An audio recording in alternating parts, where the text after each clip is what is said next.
True. They can hear us. They can see us. Wait a minute. Is anyone talking? Oh, Mhm. Darian, you're eating. I thought you were No talking. one would. Yeah, no All one right. was talking. All right. Hello. I saw your mouth like bobbing like a very small box, and I was like, he's either talking or gnawing down. All right. Hello, dreamers, and welcome to High Road. Um, I should have been sending the fucking ats during that period, but I didn't. Um,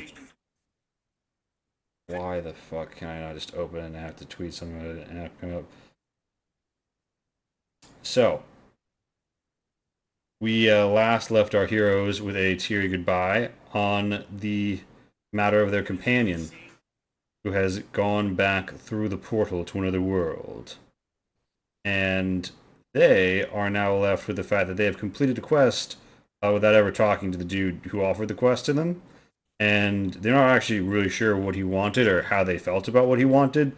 But now that his objective has been complete, or has it, they're going to go pay Lord Arlen Word, the master shipwright of Clan Tessin, a little visit down in Ukumachi. But for the moment, you stand amidst the reassembled shrine and know a moment's peace as chaos has lifted from the lands, and there is now a relatively calming moment.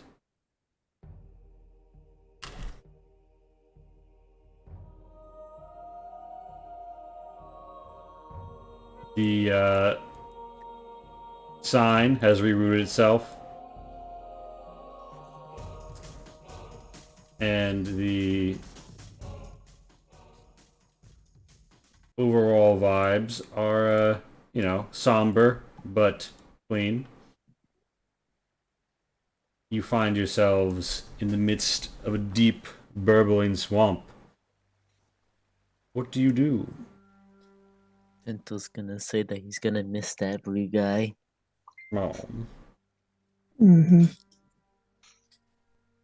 At least he left us a cool souvenir. indeed, the axe glows with a blue aura.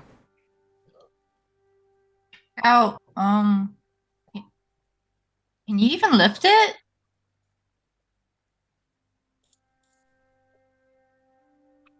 Yeah. I don't know, can I? I was about to say, let me try swinging it real quick, but I was like, wait a second, I just built this place. I probably shouldn't be swinging this thing around in it. The large axe does seem hungry for wood.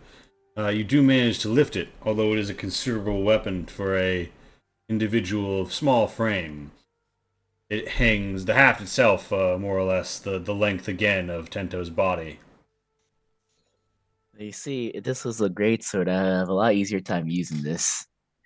I don't think that suits you, Tento. But that doesn't mean I don't know how to use it.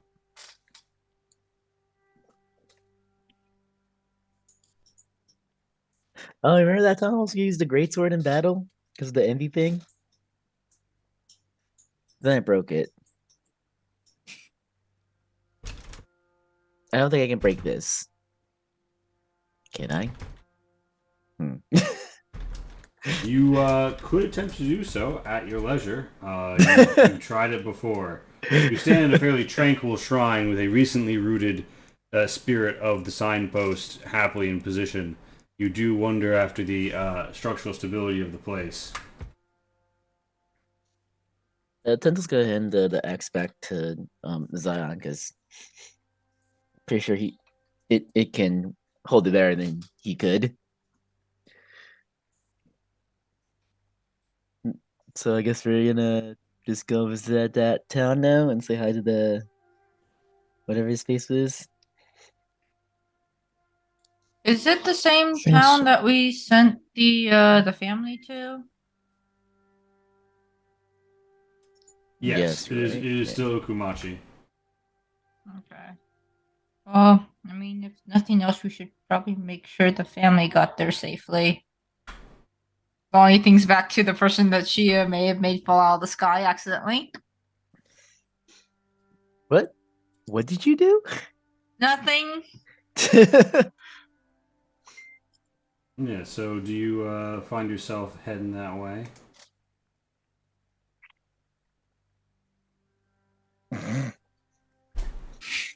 I mean, I assume you don't just stand at the shrine.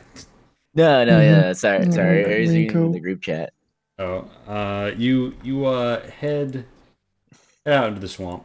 Wait, can I Mhm. poke the signpost before we leave? You do. It sways inanimately, but with a glint of "Don't fucking push me." I'm gonna poke it again. All right. You So almost feel Darren as if has though chosen death. you feel as if though the spirit of the signpost is presently so elated at being reunited with its shrine, it's probably not going to try and pop out and kill you just yet. Okay, Jesse. Yet. You know what they say? Third time is a charm. All right, you. No, I'm joking. I'm joking. Okay, I was ready for it too. I was expecting it honestly.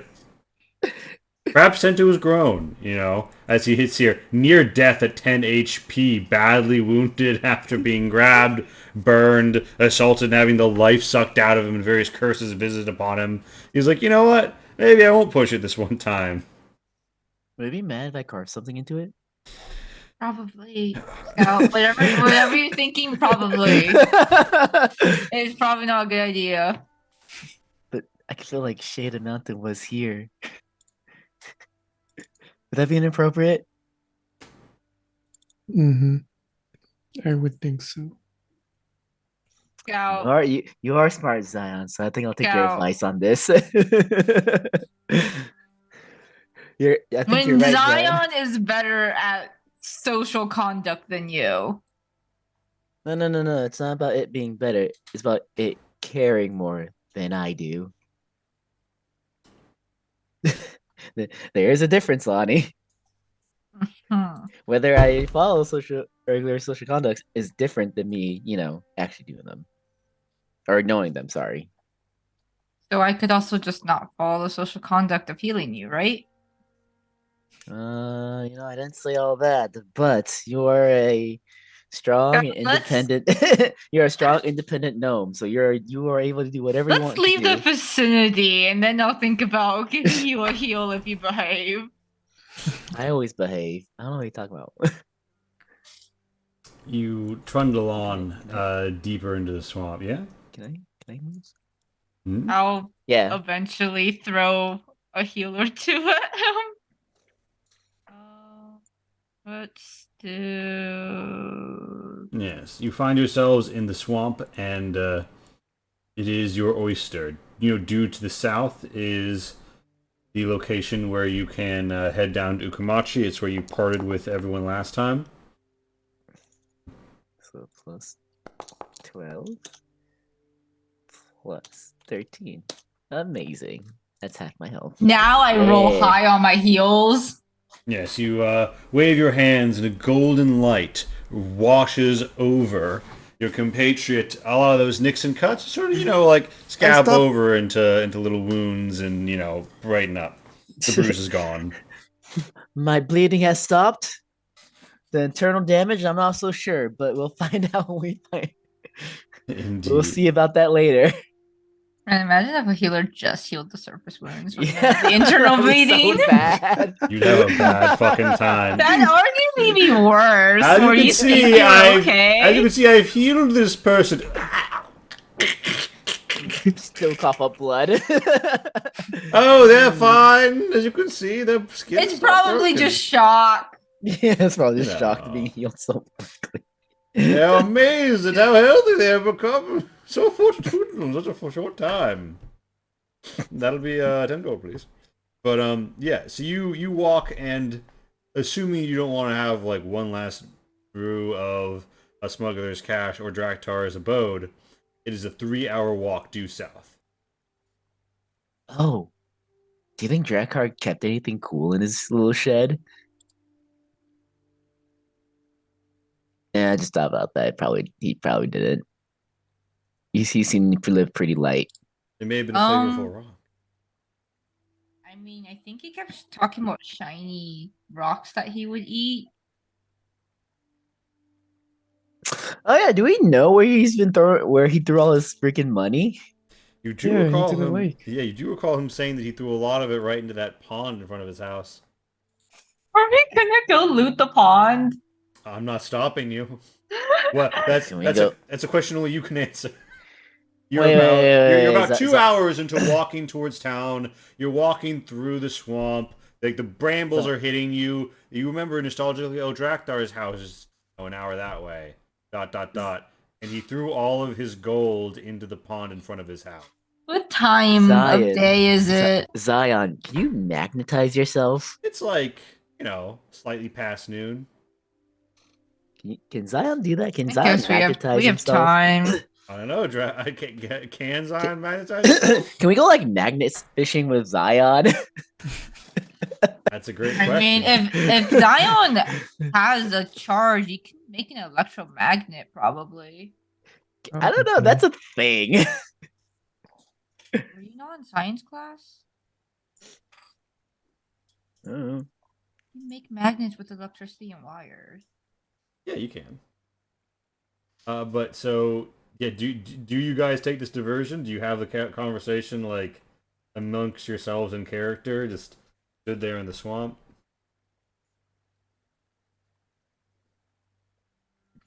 I would like to claim that money. Lonnie's indifferent. It's not like Draktar's gonna likely come back for it. All right. It's okay. He probably won't miss it. Zion doesn't care. All right, to magnet fishing. Let's go. All right. So I'm glad we're gonna help you. it's around 1:30 p.m. when you guys roll up to Draktar's abode. It is lonely without the lovable Blork you've come to know and love. A quieter place, to be sure. We're just gonna get like watch Curry be like watching and just like Draktar. You feel that Draktar's spirit does not approve. Yeah, so you enter into the area, and there is the major lake. Obviously, water runs north and south, sometimes at higher water marks, and this is all like really damp, swampy grass, so water is moving around between these pools. But the deep, like palpable water is focused here.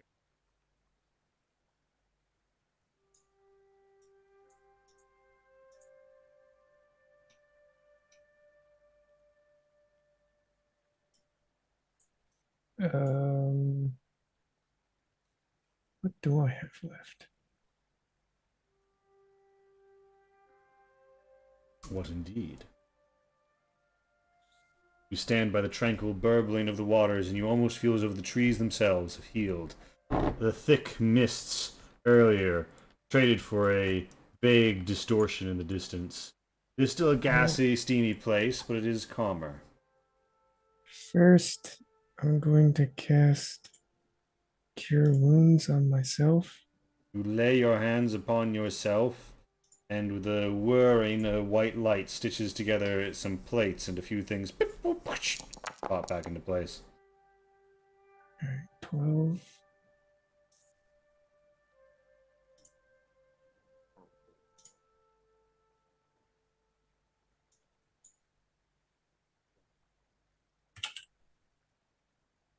All right. Can I look for the best spot for Zion to? Absolutely. So you wanna give me an investigate. I think this is an investigate roll. All right. 15? So you give a fair look over it, and you reason based on the depressions in the grass and overall tampage.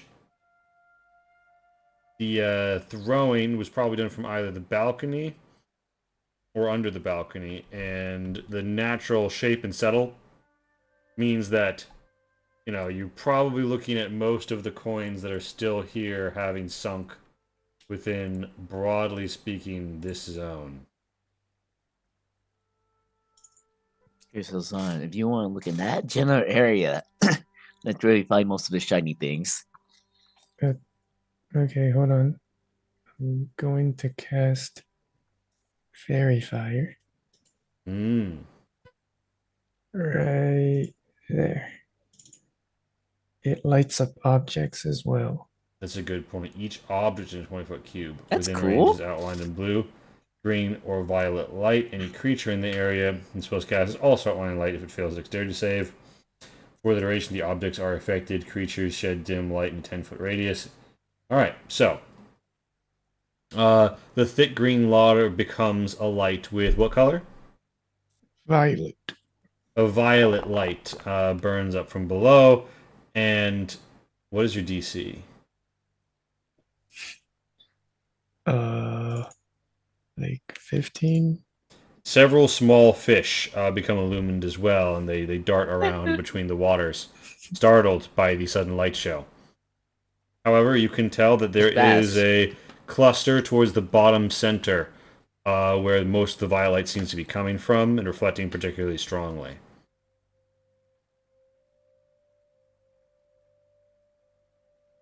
All right, I'll start walking in. Zion walks in, quickly submerging itself, its light discs scanning the ground below. The violet outline, it's got a few stuff like, rocks and other things that are debatably objects, but most clearly shines through the coinage, mostly silver and gold. It's clear that some of it has been washed away, and you suspect the oldest groupings are probably fairly, long ago rolled away, and you'd probably need to do like a proper excavation if you wanted to really get to the bottom of this. However, you discover 25 GP and 27 GP, so really, like like 7.8.7? Huh? 7.7 GP, really. Oh, that's what you mean. Yeah, so you suspect that if you were to dig here, you excavate the layers of mud, a foot or two down, you'd probably be able to get out more. But for the moment, this is what's available on the base level. I'll back. Oh, you mean one of them is SP? Okay. Here you go, Tento. A lot of muddy coins. Indeed, you are handed some swamp watery, muddy coins. They smell distinctly of dead fish and crushed reed. There's a No, pungent John, you odor can to keep it. these in your bag of holding. Yeah, that Here sounds you like go, a great. Tento. Well, yeah, like a basket I could put these I things could in. dig to get more, but Nah, it's fine. 27. That's all. That's up. That's all. That's all there was. I guess you said you could dig to get more, but still, he wasn't very expensive to hire, was he? Or my concept of money is very obscured. Eat it for the love. Right. Well, that was fun. You finish up Taking your this man's life business. savings. Yes, you finish your business here and prepare to head onwards. There's not much else to do. The treehouse sways in the wind, and you proceed on to the south. You lose about an hour to this, and you had an hour left to go. It is 3:30 p.m.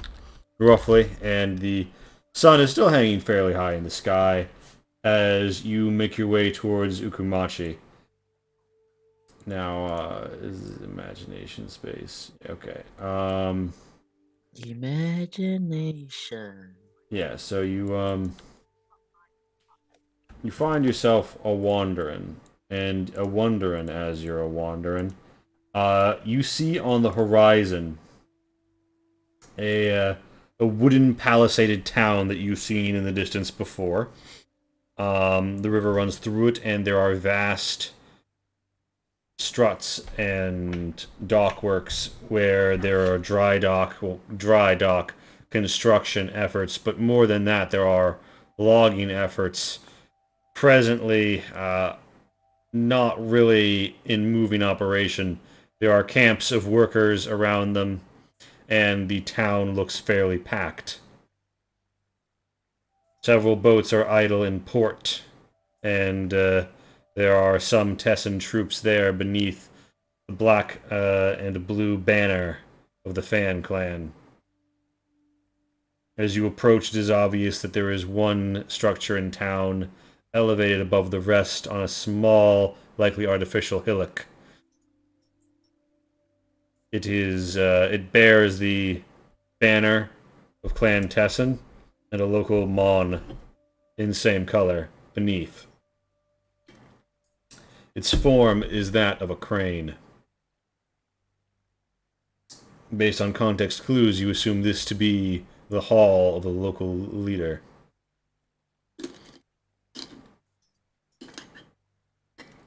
Do you enter the town?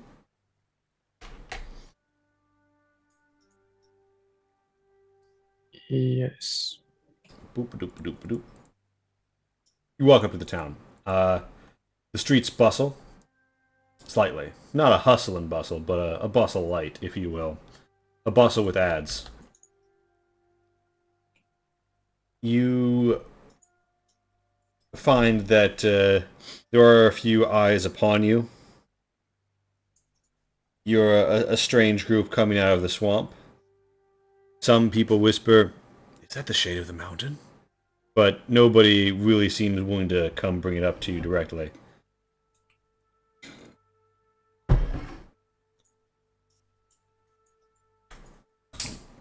There are various taverns and inns, and a bit of a bustle to the town. But other than the logging and docks, the only thing of note is Ukumachi Hall itself.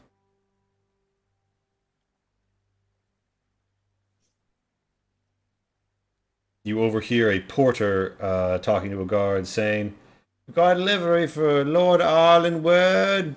"Oh, the master shipwright? He's staying at Ukumachi Hall." "What is it?" He says, "I'm not supposed to say." And he trundles up to it, cracks the crate open, eyes go wide, slams it shut, and says, "Get it moving." And the sprightly youth carries the crate further on.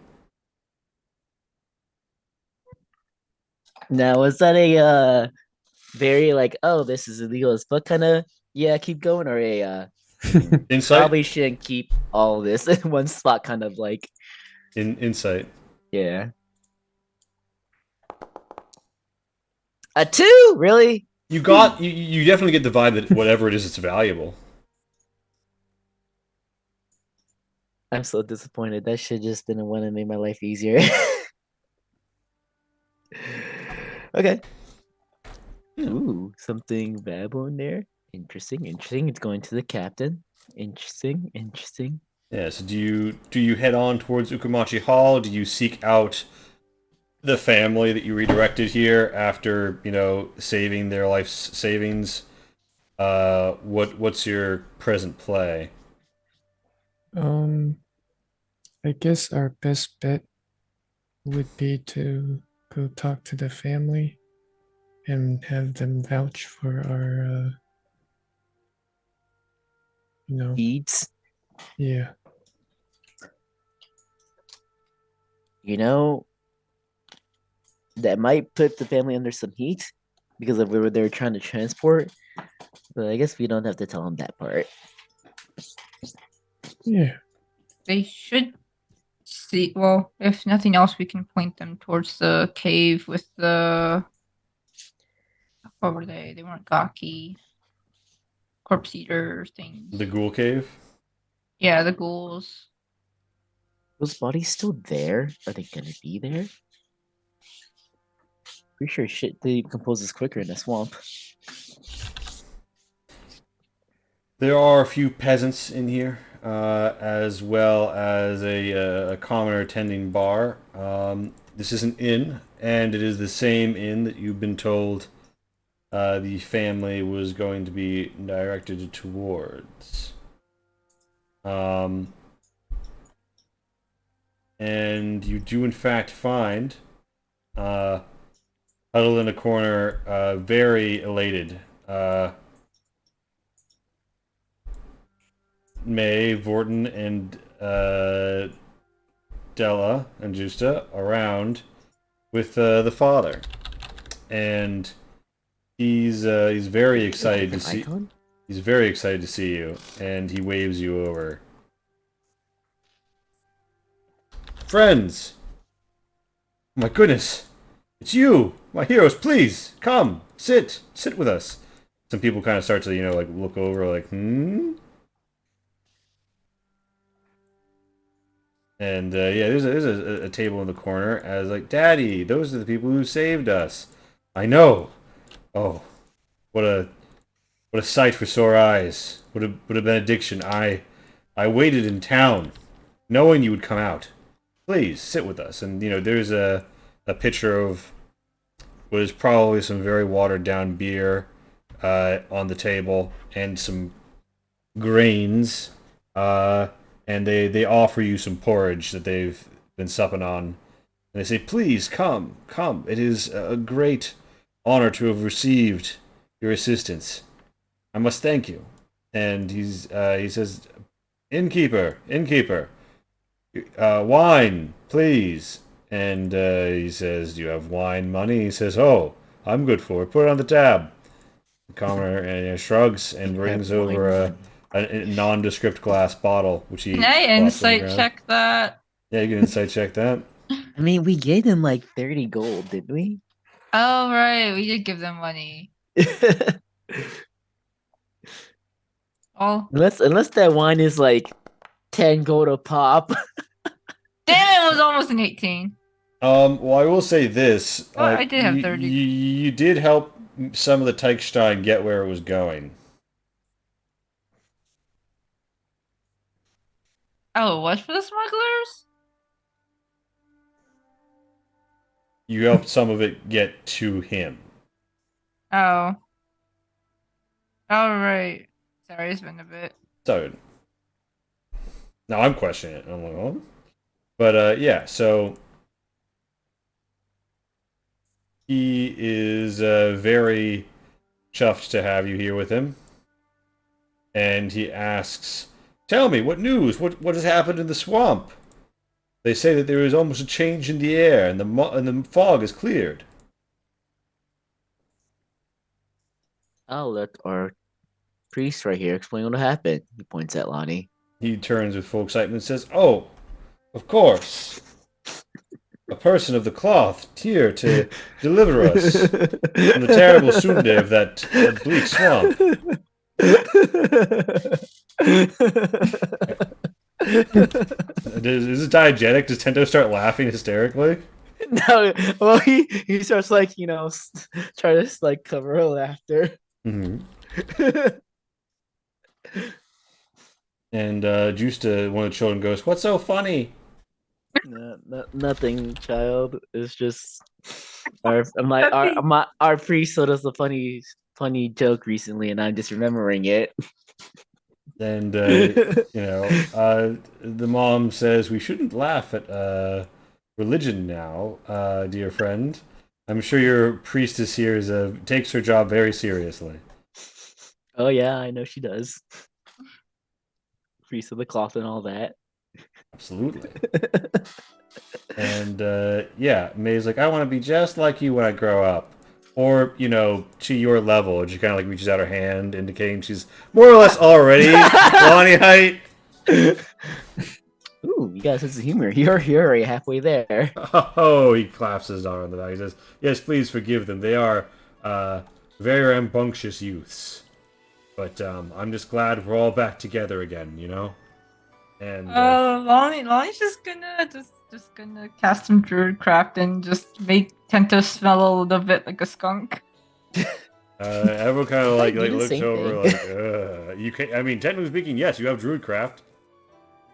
So you two are like wiggling your fingers and Yeah, we're like wiggling our fingers, trying to cancel each other's like and this guy says, smell. So I was just like looking at this shit, going like, "What is? What are these children?" The commoner looks over and says, "Hey, none of that smelling the place up in my bar. I see you with your little somatic components." You need some components for this? I I just actually get Do you don't. even know what somatic components are? I don't even know if Druidcraft has somatic components. That's To be what I was honest. saying. It I was does, like- but I don't think Darren knows what a somatic component is. I know what somatic points are. I just wasn't aware that like He's like, Druidcraft needed he's this. like, if you've got some street magic pranks you want to pull, you can do it in the street. All right. Huh. Makeup wants to do this stuff. I just sort of wave my fingers and it just happens. Dad, like, kind of like, he's like, that's a really interesting smell you got from the swamp, but he decants a bit of the wine.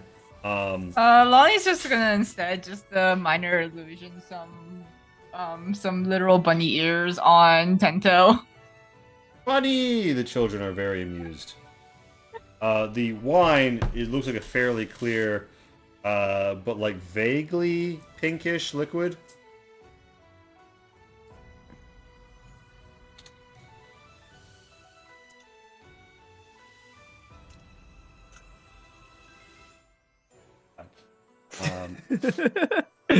So, the father turns to you and says, please, is there anything that we can do to help you? We have a room here at the inn, although it's pretty cramped.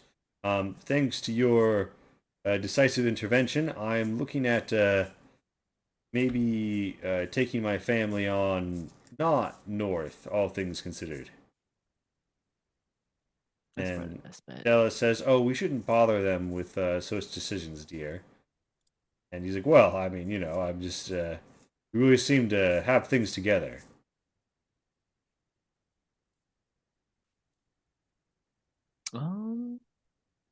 We came here to get them to vouch for us, right? Mhm. I mean, Sure, Lonnie but came here to yeah. check up on them, so. Well, do you have anything to ask before I ask him anything?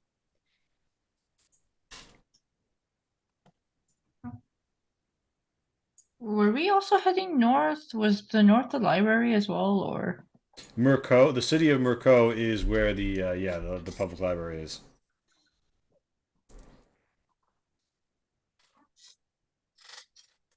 What So- was the story they told us anyways? Because they were moving, right? So the story this guy told you was that was packed up everything, sold everything he couldn't take with him, and was moving north to Mirko. And that is more or less what his story was. Okay. Well, the road, well, at least that part of the road should be safer than it was before now. If that is the reason you're changing your mind. He says, that's good to know. He looks around and he says, it's pretty stuffy in here. Why don't you join me in our room, actually? If you're sure we're not going to impose. Oh, certainly not. Della, dear, would you take care of the kids? And she's, nods. And he, graciously indicates for you to, follow him upstairs. Does the group do so? Yeah, sure. All right. So, like, Seems like a fun Why adventure. does this seem so sketch? Yeah. once you're inside the Got a lot more room, sketch. close the door. He looks No around. no offense to him, but he did get beat up by a bunch of gawky. I think we're He good. looks around. He You could peers be a out. bunch He peers gawky. out the window, and he's like, "All right. I obviously had a lot of Teichstein that I was moving north across the border, and that's not exactly smiled upon by the Tessin clan." You don't say. Yes, well, wartime has put the profits at a killer height. Oh, do tell. Yes, so I was involved in moving a quantity of it. However, what you returned, I was able to offload onto some other interested parties. So I'm no longer going to be stuck holding the bag. But I'm not sure if I really want to be in Mirko. the conflict is heating up, and well, I don't know if it's a safe place to take my family. I mean, what if the Tessans win?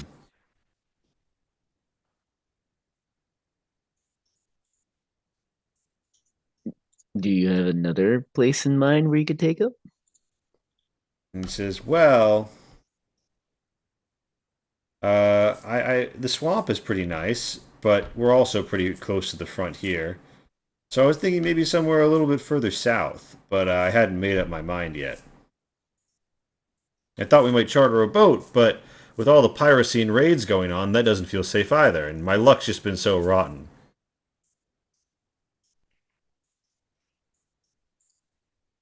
Just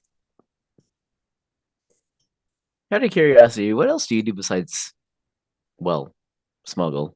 He's like, "Wow, well, I mean, I wasn't a smuggler. I was just involved in a little smuggling. I mean, we're not using that word. I mean, a little transportation.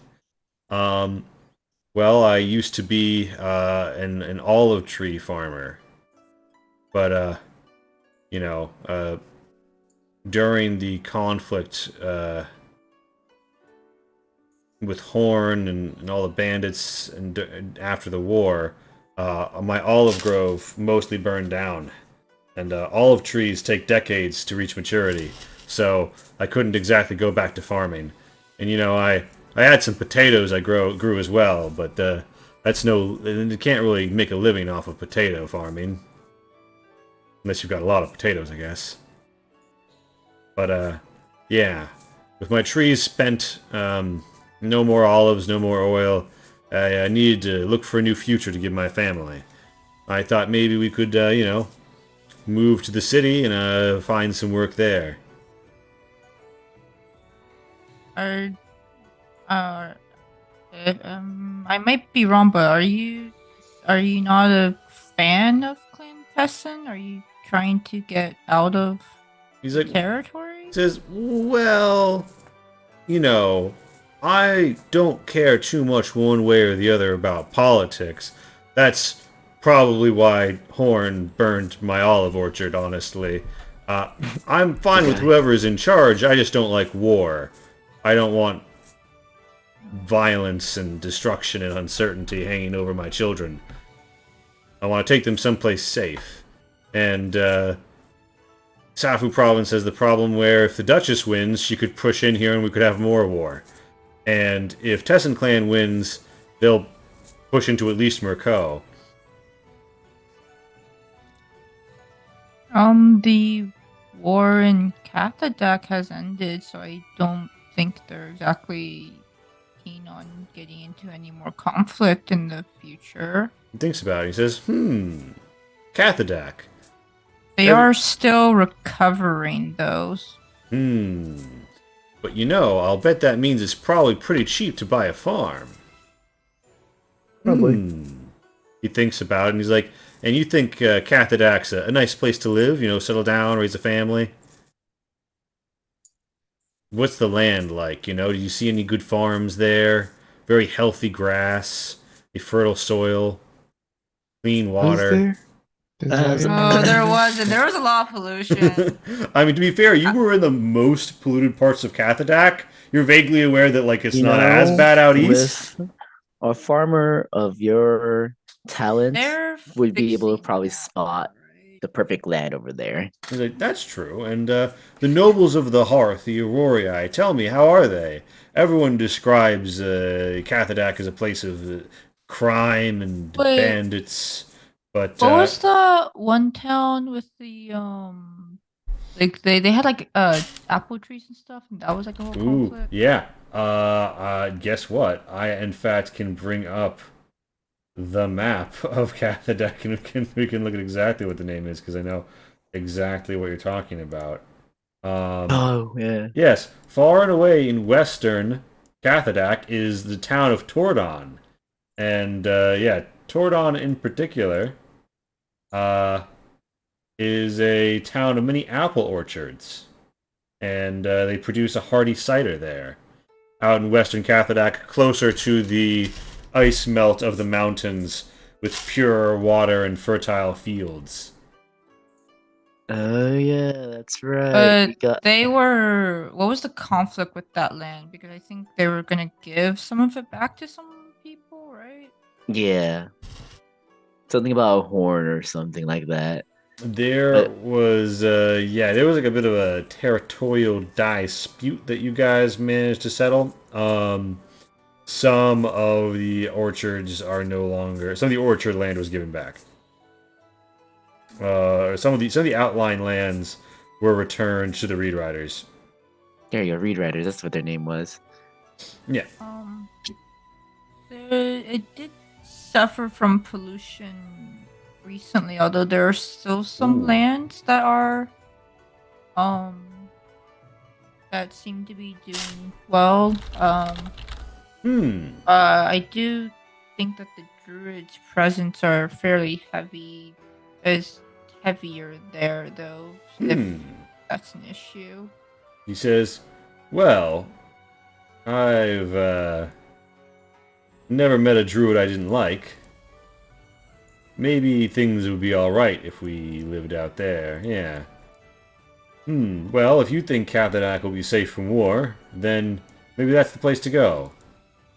I'll ask my wife, and maybe we'll head out west. We could take a riverboat."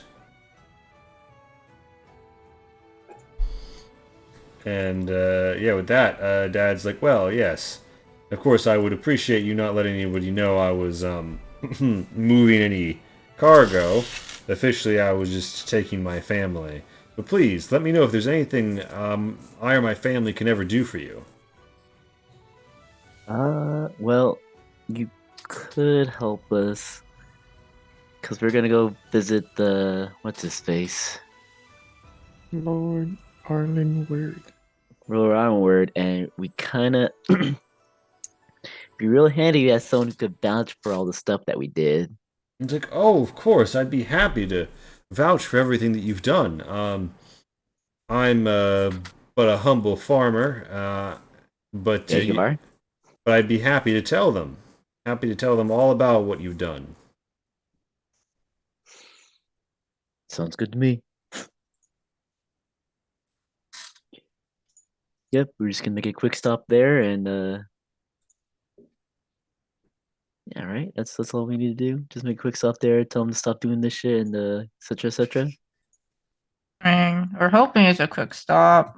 We don't actually really know what he wanted from us, honestly. That's true. Oh, probably. What's the worst that could happen? It'll be fine. He's like, "Whoa, you're gonna tell him to stop doing something? Like in a bad way, or Tell them to be more careful.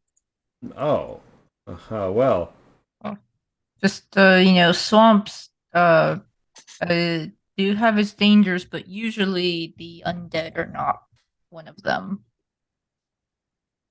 true. Also, this guy's name is Heron, and I have been scrambling to remember that this whole time. So, imagination swamp. Yeah, Heron says to you, "Well, I'm sure that you're important people who lords take seriously. Personally, I like to keep my head low, but, for a friend, of course, I'll come let him know that you are Valorant heroes." Thanks, buddy. Yeah, of course. And Heron toes along and says, "Okumachi Hall is not far from here, although I don't know how quickly the Lord will receive you. I hear he's been arguing with the shipwright for a few days now. The unemployed loggers are beginning to talk about finding a new line of work."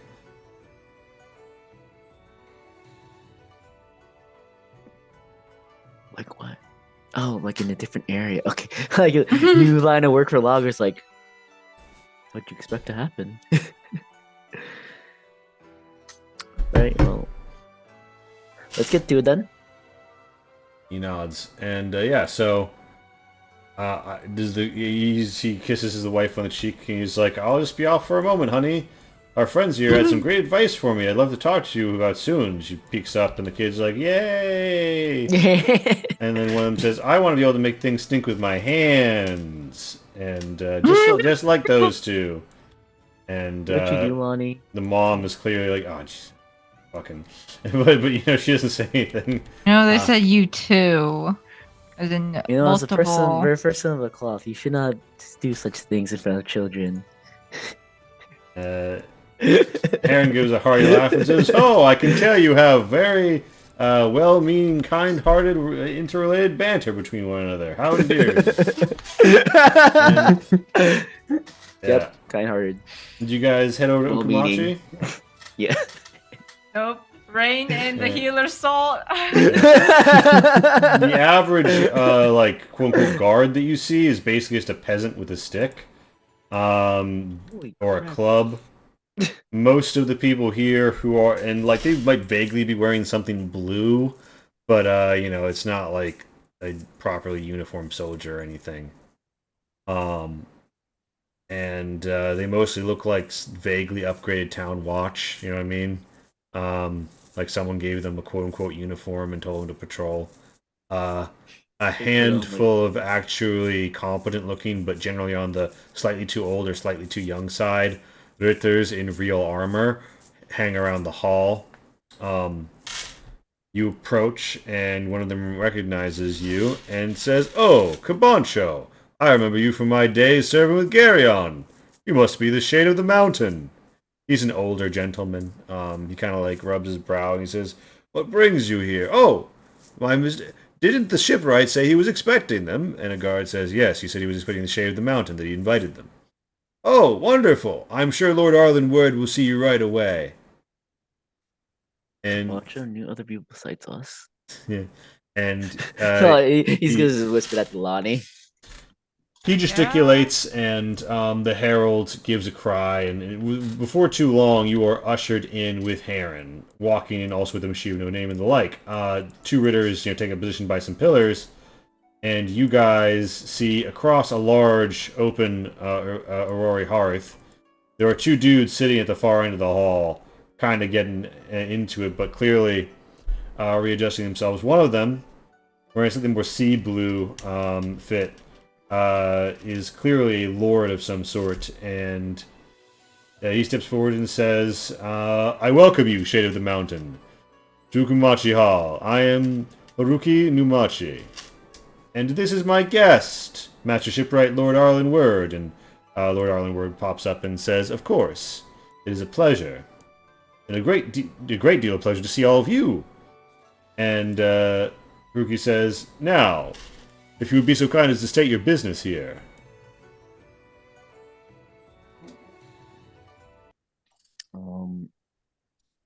We're here because of the swamp, He nods. and for the most part, what was it? Get Where a was letter going on? asking for assistance. Indeed, this is the help that I called for. As I said, they've served Clan Tessin admirably before. And Lord Haruki Numachi nods and says, "Yes, the matter of the swamp. Precisely what we were discussing. Well, come." He gesticulates to, like, the stone inset around the hearth and says, "Come, sit.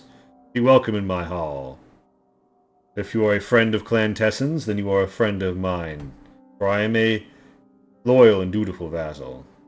And he kind of, like, cuts a glance at Arlen when he says that. I see. Yeah, Arlen's clearly very excited. He, without even thinking about it, just clambers down to the pit and says, "Oh, so wonderful! Oh, and you've arrived just in time, Kundalani."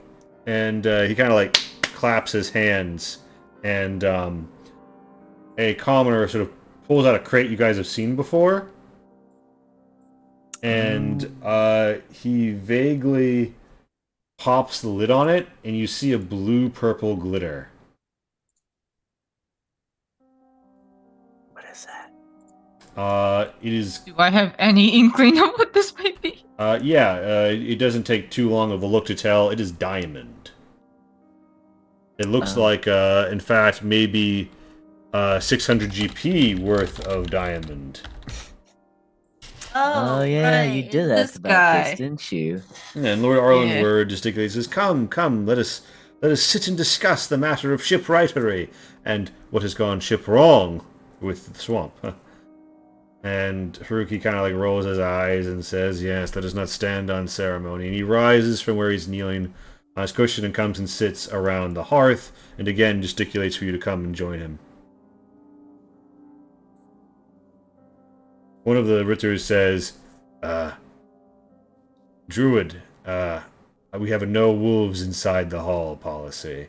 And Haruki says, Now, we've all heard the stories of the wolf riding gnome. Her steed may be allowed within." And he kind of brushes the guy off. He goes, "My apologies." There people who like just walk in with I wolves feel like often. Lumi just gives like a smug look to them Yeah, as she oh passes yeah, by.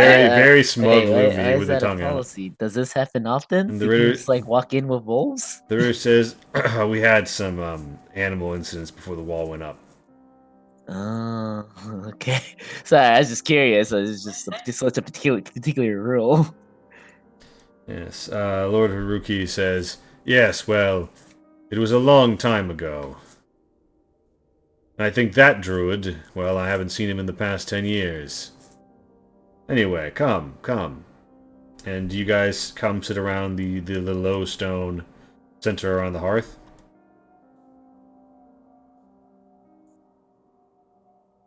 Right. I'm sorry. Does this thing like require night vision to see? Because like I only have Oh, like a sun. fuck!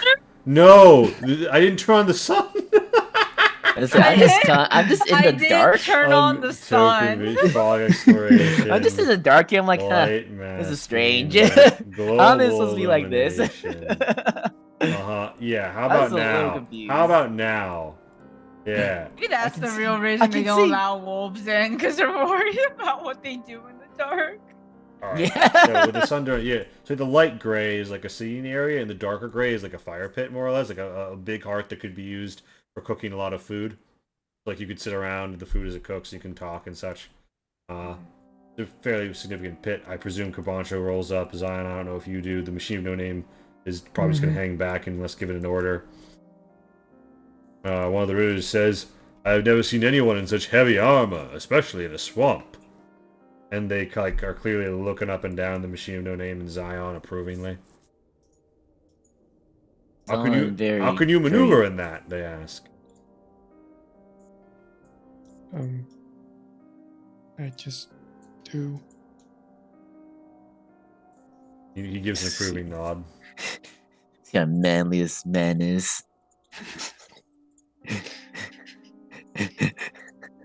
They don't know. We'll let them find out. Yeah, since they find out.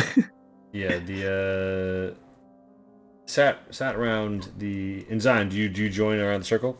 Yeah. Or the square rather? Yeah. So you come and join, and Lord Arlenward says, "So, good luck. Just this past day, it seems the fogs have broken, but there has been a terrible haunting in the swamp. All sorts of horrible things have been happening. An expedition was sent into the heart, and great ills befell them. We even lost one of our best exorcists. It's truly a tragedy. What was the name of that exorcist? A Kuragari, I believe. Uh, Yes, it's a tragedy." Haruki says, "It is. My people are afraid to go into the swamp. Dangers swirl. The old shrine is the site of some calamity." He trails off and looks at you all and says, "I hope you are very accomplished exorcists." They've dealt with a great deal and range of issues, including those of a spiritual nature. And I'm sure they've come here with some interest." He blinks at you and says, "Because, of course, I've invited you with a promise of a friendly compensation to handle this issue for me." What was the compensation? Well, I wanted to let you know what the task was before we discussed price, in case you felt it might be most particularly demanding. But We're going to need to end the haunting of this swampy wood. The reason being that our shipwright operations have stalled out completely. As I'm sure you've learned, raids on the coast are high, and the ceasefire has only partially prevented them. Pirates are descending. The saffron trade must be reduced to only overland trade at the moment. The coffers are greatly impacted. If Clan Tessin is to stand against the Duchess, the simple matter is, we require a navy. The 3 ships we presently have are holdovers. Hmm. Do you have any ideas why you can't cross the swamp? Oh, well, there's all sorts of strange matters of spirits, death, and vileness emanating from the swamp. It has, however, been quite clear this past day or so. So you've arrived at a great time. Perhaps they are withdrawn for the moment. Ruki looks at you guys, and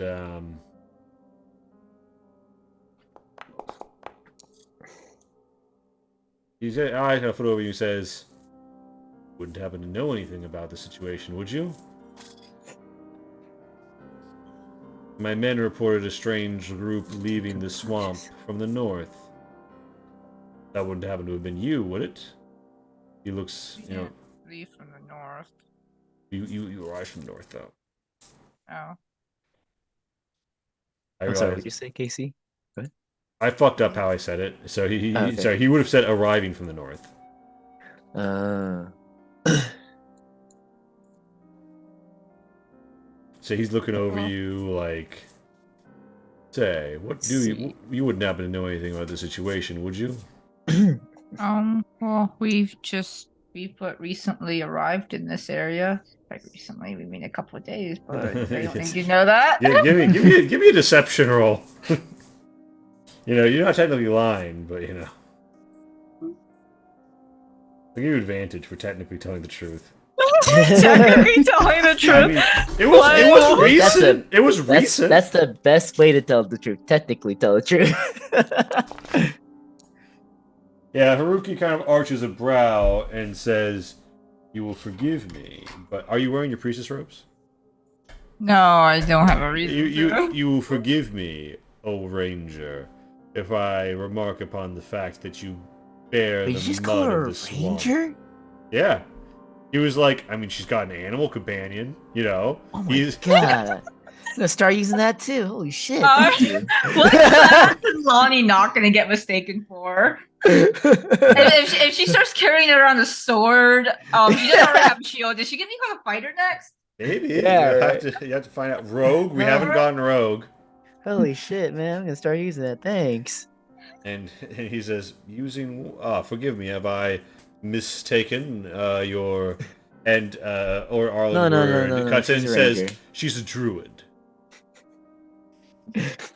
No, she's a ranger now. Forgive me. Uh, Well, and then someone else in here has been told that I'm a priest. he says, regardless, I know when someone has come from my swamps. Not only that, a small family was recently rescued from the swamp. They stayed tight-lipped about the particulars. But his eyes linger. Oh, I think this is where Pancho would pop in. He did say he wanted to say something to them.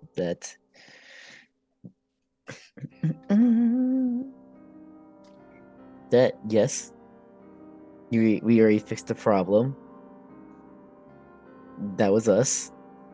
And to Heron tell the- pipes up and says, yes, and I'm actually the man whose family they saved. They're great heroes. And Haruki's like, nodding. Well, you seem to be great heroes indeed to have done so much in so short a time, he says, looking at Lonnie. Sorry, our ranger forgets what.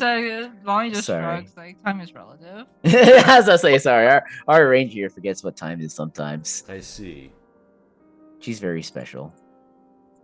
So, you've dealt with the problem. And how much do you think How much do you guys think Kabancho would reveal about like what literally happened, or would you just be like, "No, we fixed Well, it"? he said in the group chat said that this is a band-aid thing and that they should be more careful about this kind of stuff. I think that's gonna come later on. Probably. Kabancho, I think right now at least just wants to make sure that like they know that we did it. Yeah. And Then we can talk about prevention for this. yeah, Lord Arlen Word says, "Oh my! Well, with the situation the swamp handled, we'll be able to resume logging right away. We can begin shipping most of the wood No. and the construction efforts we have going here." Ah, yes. Wait. Haruki says, "Ah, so it seems that you are going to be a proper master shipwright yet again, Arlen. It should seem So- the winds of favor blow in our So wait, what sails." did actually cause it? Because the Barat was the one that was pissed, right? And that's why a lot of this was happening. So there were several layers to it. So one of those Barats had been pissed like since the For battle years. happened. Yeah. Yeah. But others, yeah, like it seemed like things were somewhat knocked out of alignment, and also that they were being weakened and enraged by the parasite growing below. Mm-hmm. Okay, so it was just like a culmination of angry things that all just kind of blew up. Yes, Right. although that doesn't. Yes. I think the answer there is yes. The factors are Barats. Some Barats already weren't happy. Some of them got made extra unhappy by the parasite. Extra unhappy. And the things that the signpost was willing to do to fix the problems were pretty extreme. And that created its own problems. But technically, the logging wasn't necessarily part of this. You have Right. no one has showed up and told you, "Oh, it's because all those trees got cut down that this happened." No one has said the that Barats weren't- explicitly. The Barats weren't pissed because the land was getting destroyed. They were pissed because of other reasons and stuff like that. It's possible, but also you only talked to like one Barat during a boss battle. So, but yeah, you have not like consulted them extensively. But yeah, none of them showed up to tell you I'm angry about logging.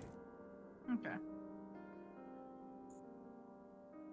So yeah, Lord Arlen Word is going on and on. He's like, "Oh, but please forgive me. You mentioned it was only a temporary solution.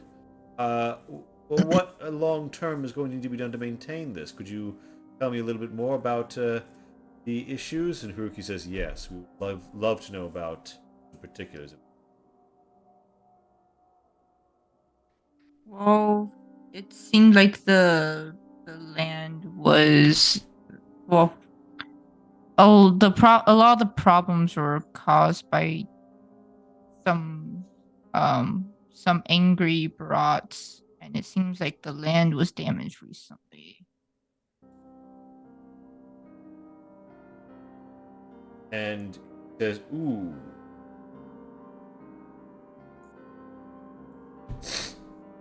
And he says, "Well, there's been a bit of logging, but..."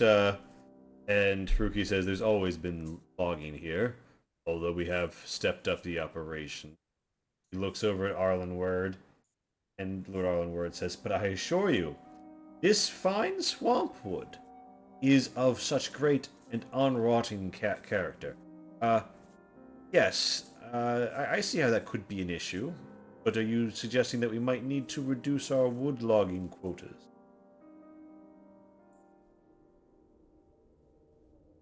Maybe be. Yes, in that. Question for the DM. Was the shrine recently destroyed, or has it been destroyed already? So the shrine fell into disuse like generations ago, but the shrine didn't get destroyed until like 1 year ago. Also, to be clear to the rest of the party, Lonnie is working on a different agenda right now because she's just using this as an opportunity to be like, Yeah, you know what? Maybe also cut back on the logging. Like it may not actually it may not be related, but if they think it's related, that wouldn't be the worst thing. Yeah, we're shooting for nature here. Because Um, right now to me it seems like what they're doing with this and what's happening are technically unrelated. It's just that that thing just fucked them over. That's what's coming across to me right now, at least. yeah. Do you know about the shrine? And Haruki leans in and says, "The shrine." He knuckles down the stone and he says, "I've been worried about it. No one's been there in some time, but everyone knows about it. However, we had conflicting reports. There was a fisherman who got deep into the swamp, hunting river eels. He said he'd seen the shrine burn down. When I sent a scout, they could only observe it from the distance, but they said that they saw it erect. That mist was shrouding it. They had an ill omen and turned back. I knew I should have pushed harder, but that was 6 months ago." He shakes his head and says, "No one goes to that shrine. There isn't even someone stationed there officially. Oh. It's fallen into disuse." Maybe we can have people stationed there. Absolutely. I will speak to the temple at once and arrange to have a shrine keeper sent out there. Well, he looks between them and says, "But the shrine, have you been there? Is it destroyed or is it intact?" It was destroyed. Now it's intact. Have you repaired the shrine? Yeah. And Lord Haruki bows and says, "Then you have done me a great honor. You have restored the shrine of all soldiers." And he says, "I cannot thank you enough for what you have done." And Lord Arlenward says, "Yes, well, it sounds like you've done a great job of improving the civil infrastructure and paving the way for more logging." Although he looks at Lonnie and says, "Although I've given to understand there could be some concerns, you must consider all of those camps of men outside rely upon this logging and the shipwrighting work for their gainful employ. This is an important part of the wartime economy. Many people who have lost their homes or suffered other setbacks economically have turned to this line of work."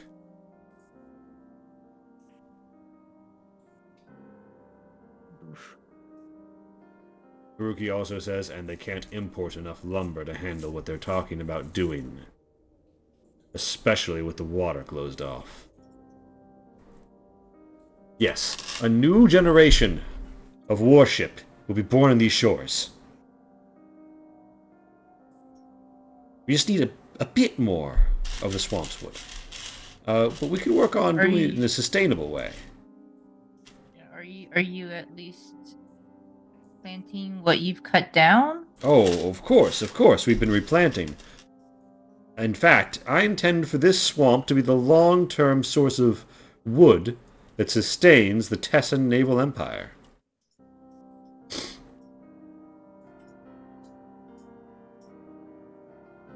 Ryu truly believes in my vision, in a way that almost nobody I've ever met has.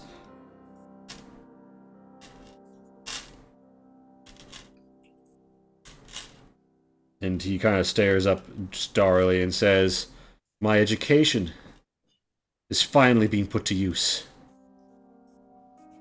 These ships will sail out to defend the shores of Safu province."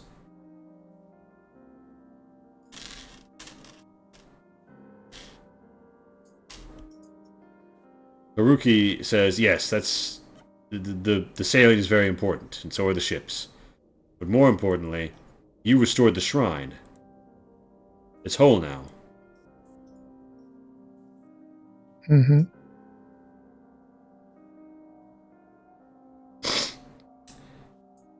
He nods. And he says, please, one moment. And he disappears behind a screen door in the back. And Arlen says, I wonder what he's... Oh, well. On the matter of compensation, he gesticulates to the chest and it cracks open and you see Diamond. And he says, I was prepared to offer you 1,000 gold for your services. And 300 gold worth of diamond. However, if you would prefer to take part or all of your main payment in diamond as well, I have up to an extra 300 gold in diamond here.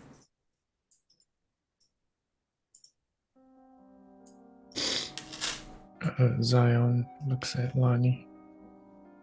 Are you in need of diamonds?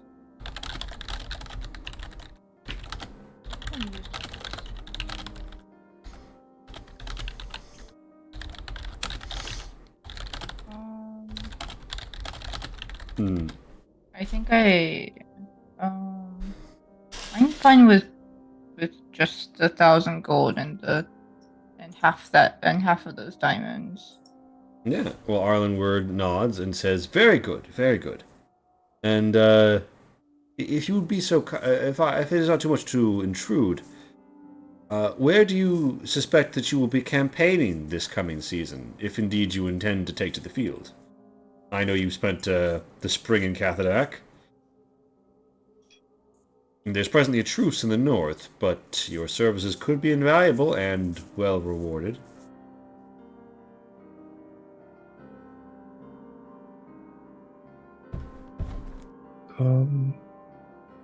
I don't think we are campaigning. Ah. So are you headed home to Safashiro? Not Safashiro. And are you headed home to Sorjo?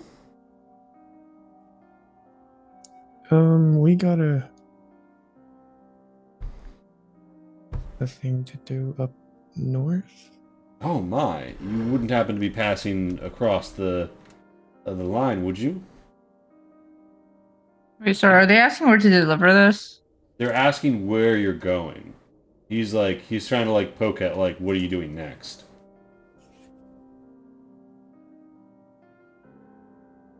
Hey, we got paid. I mean, if no one's stopping Zion.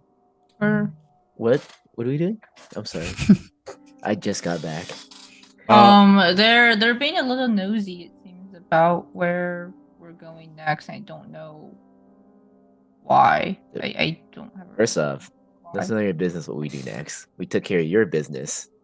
And Oh, that's just true. Arlen raises his hand and says, I did ask if it was not too much to pry, I understand. You are, of course... Sorry, that's my bad. I like zoned out for a second and found out like Yeah, important sorry. details.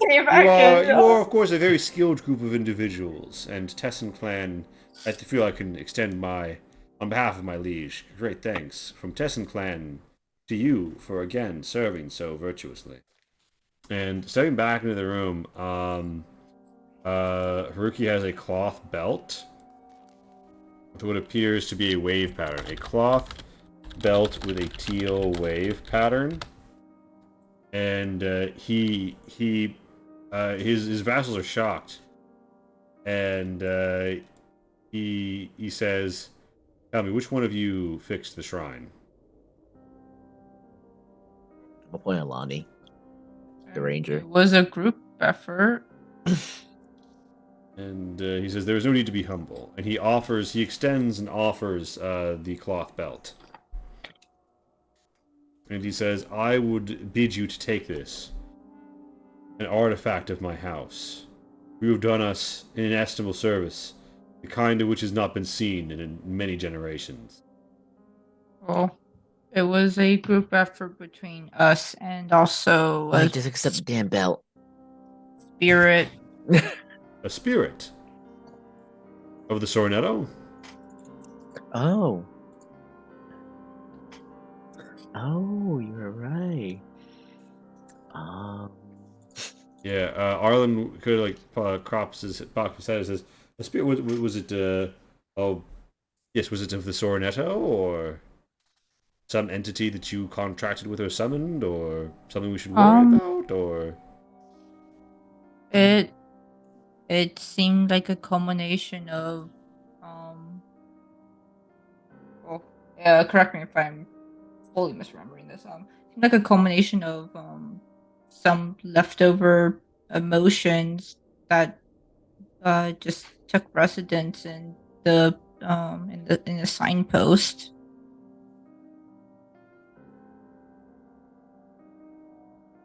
Oh, and your first priest guy that you sent over. Exorcist. Exorcist, sorry. do you mean Sorry. Do you mean Kuragari? Kuragari. Yeah. Mhm. He helped out a lot too. We had been informed that Kuragari had not survived escaping the swamp. And that Indeed. holds true. I see. So even in death, he held out for one final exorcism. Truly, he is a man we will remember on our annals as a legend.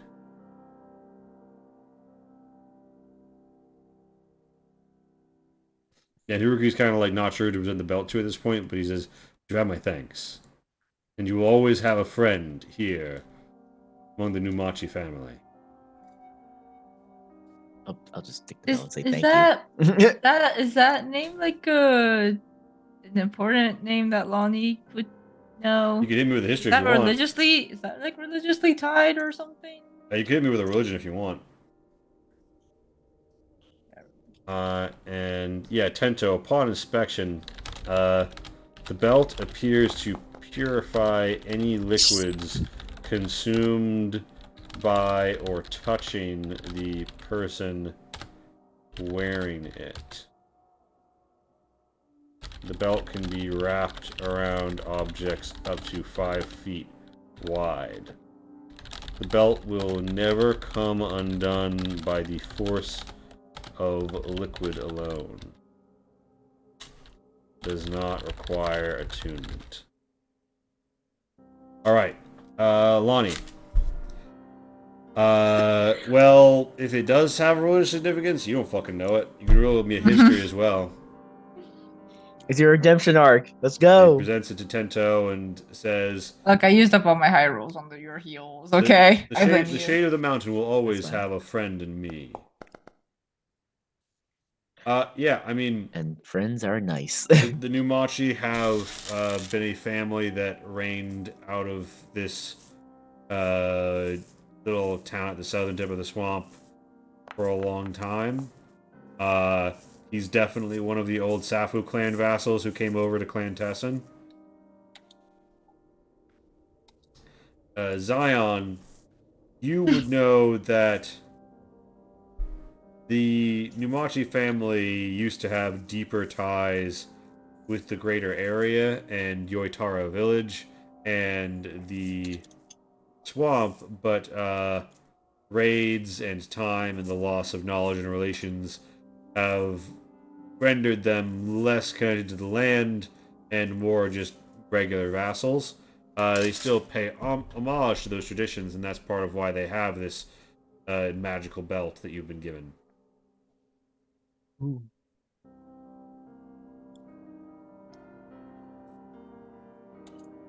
I'm trying to make sure I keep track of this thing. Friends are always nice. Thank you.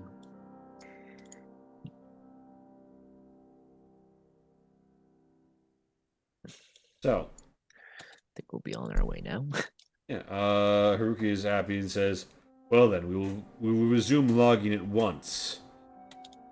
And and we can resume the payments as well. And Arlen says, "Yes, I believe it's time to return all of our loggers to full pay." Others kind of look at like Lonnie says that, and of course, maintain our replenishment efforts.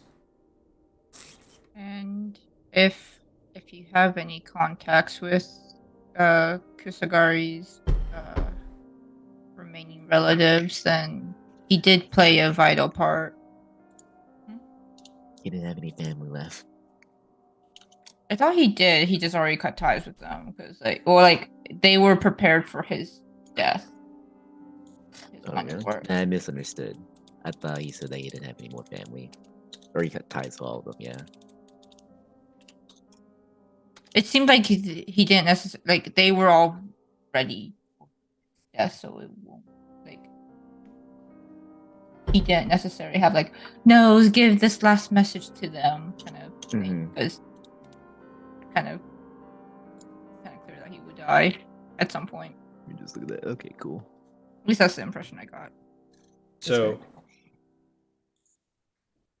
you guys, Lord Arlen Word is, very happy to have this happening, and gives you all an excited nod, and Huki Numachi orders for his servant to send the word to the workers. It will be done at once, my lord. I will find a courier. And overall, people are pretty chill about the situation. But Haruki does insist, come, let us feast. I will have a fine meal drawn up. You shall eat by the fruits of the sea and the fruit of the swamp. And, he's invited you to stay the night for a big feast. Do you? Sort of food, but I'm tired of the swamp area. We should really get going. Says, but you will be high and dry here in my hall. I don't know. Unless you want to camp on the road, I don't know if we're gonna be able to make it to another town in less than half a day. I think it's better to stay the night. All right. Democracy and all that.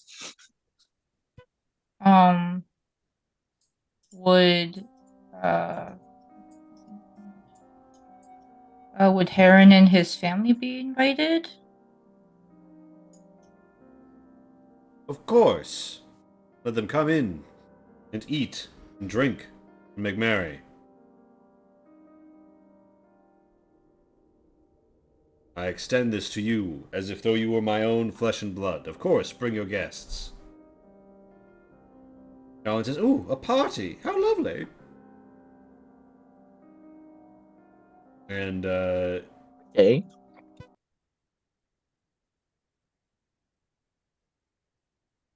So, do you guys, do you accept the invitation? Yeah. Alright. Free food. Alright.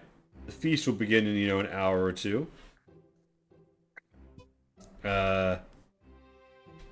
You can spend that time doing whatever you want, or we can fast forward to the party. Well, all Tendo's gonna do then is just wander around town.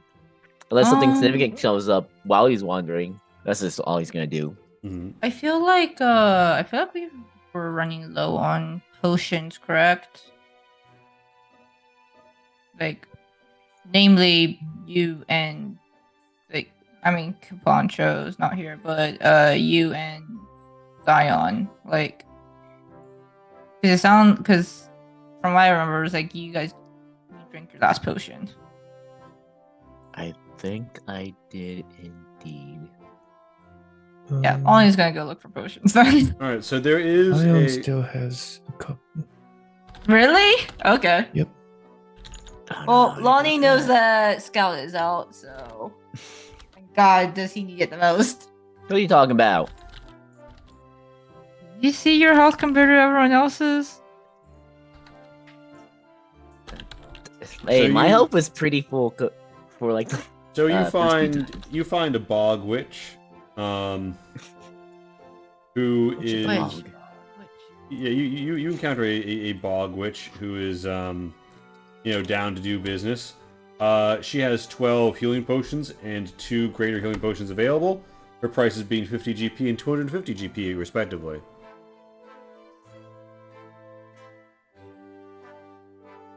Yeah, you can buy stuff like standard. Actually, yeah. You know what? Lonnie is gonna assume it's standard regardless. Say 12? Holy crap! Well, I mean, she has 12 for on offer. Yeah. Was 27 you said I got earlier from the fucking money? Yeah. So it'd be 75 for me. No. Oh, wait, don't ignore that. You whip out a diamond. How about one of these? No, Hey, how no, about one of no, these no. things? Huh? Would you possibly trade all your potion for these? Oh, actually, no. Which is no, I lantern won't oil? Give that. It'll have a list price if you look it up. Oh, really? Properly can enter the dream of someone nearby. No. Yeah, basically, like magic items don't have it, but like regular stuff like rope and whatever has it, and you can just pay list price for it.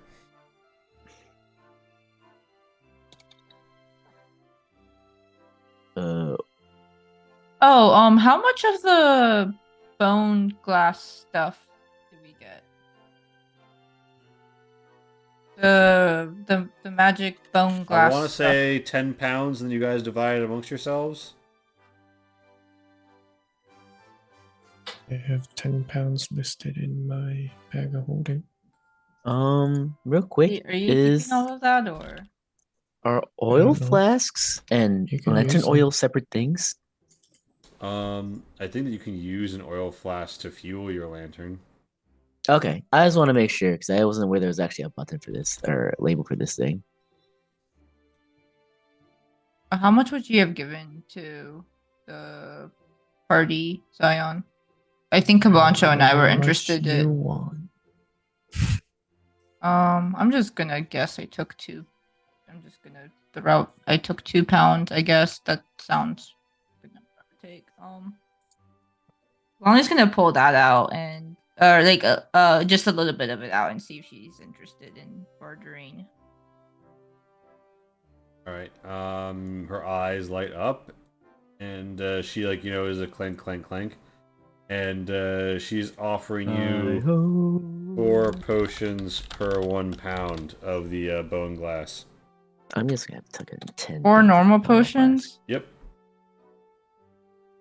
But Um, she'd also give you one of the greater potions for a pound of it. I don't know. This seems pretty rare, and I heard that it has a lot of magical properties. Is Lonnie trying to haggle? Yeah, and she says, "This is hundreds of gold in value that I'm offering you here. And while it does have value to the right person, I'm one of very few people who knows how to make use of it. To other people, it's just a curiosity."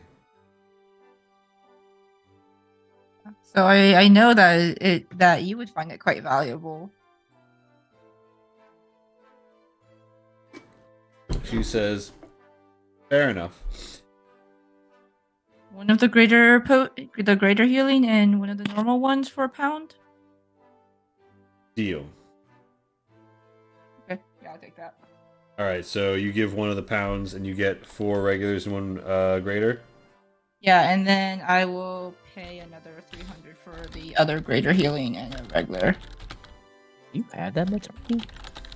Yes, because apparently I'm richer than I don't donate my money right now, so All right, so I'm still in the 4-digit. clink, clink. Values. Glass bottles get moved around. She thanks you for your business, and he heads off. Tento wanders the town. Tento, you know that the workers are elated as the camp is broken. People head back out towards the swamp to begin, getting ready for logging the next day. And lots of people are pretty excited about this. And people are embracing it. They hired everyone back, and there's great excitement. And there's already sawing sounds coming from the ship, the dry docks, the assemblies, the shipwright. Jeez, they were quick on that. Yep. So, the general sense of the town is pretty good. Did you guys, 2 hours later, we're getting it's summer, so the sun's still up, but it's dinner time. You guys have some delicious meals. There is fruit. There is grilled eel. There are many delicious red fish meats that have been cooked and seasoned very well with local swamp greens that have a very sour yet wide palate to them. And they have, some, I mean, it'll be very pure alcohol. You just can't get poisoned. Just because alcohol is a poison, that's what I was asking. Oh, like because like Because getting drunk enough technically, poisons you. yeah, because Um, technically alcohol is a poison. We should not consume it when we do because it gets us drunk. yeah, I mean, it would get you buzzed, but it won't actually. I think it might limit you from getting like properly soused. Yeah. Okay. Oh, that's cool. What a handy tool. So yeah, you have some drinking. I presume you're keeping the I just have it on me. If you want it, I'll give it to you.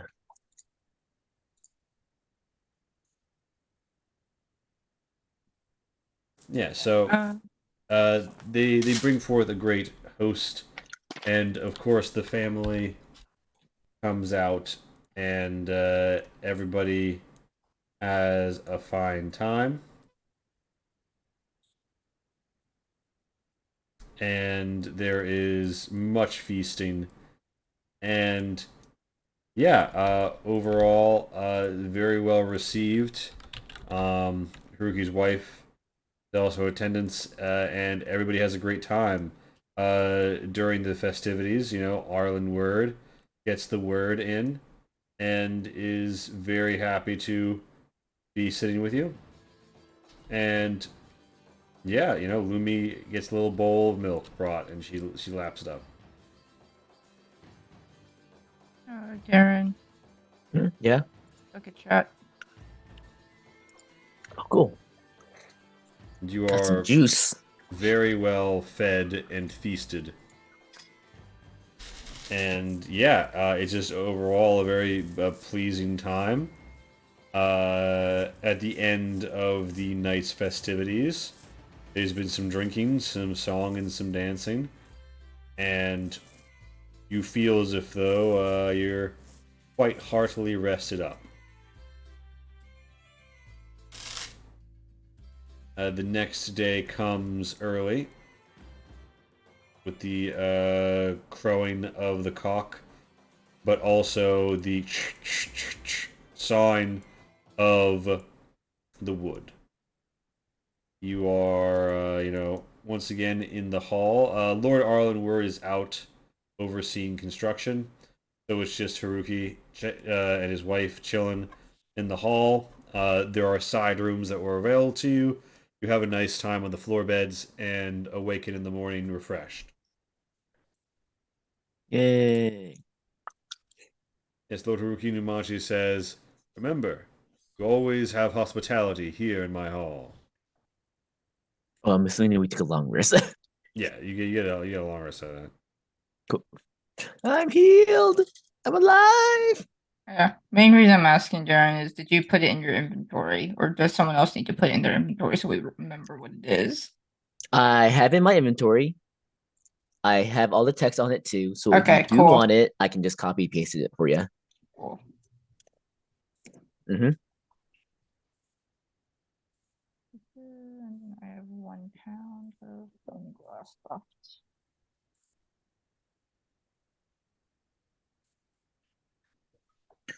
Forward and forward to our next adventure. May do they have any town cuisine that should be tried before leaving? They do have spiked and spiced river eel. It's like river eel on a stick that's been like sautéed in the what they call swamp corn, and it's very zesty. They offer like some wet greens to chomp on because the roof of your mouth is going to be burning up. But it's very good. It's got a very unique texture. I feel like you're just, Gentil's gonna take some of that home. Take some of that to go. yeah. You get your eel on a stick. Speaking of food, did anything happen to like me after I ate the fucking danger bird? Ate the what? Ate the danger bird. The Anything danger bird. happen? You felt significantly more cursed for a while, yeah. Oh, okay. But That's nothing too unusual. mhm. So, you For know, you. Are you telling me people normally don't get cursed? yeah. So Actually, fuck, I can't say I haven't gotten cursed yet. Lonnie's whole class is being cursed. There's yeah, only the party finds themselves as the day begins just outside of Ukumachi. And you are now prepared to head north along the road.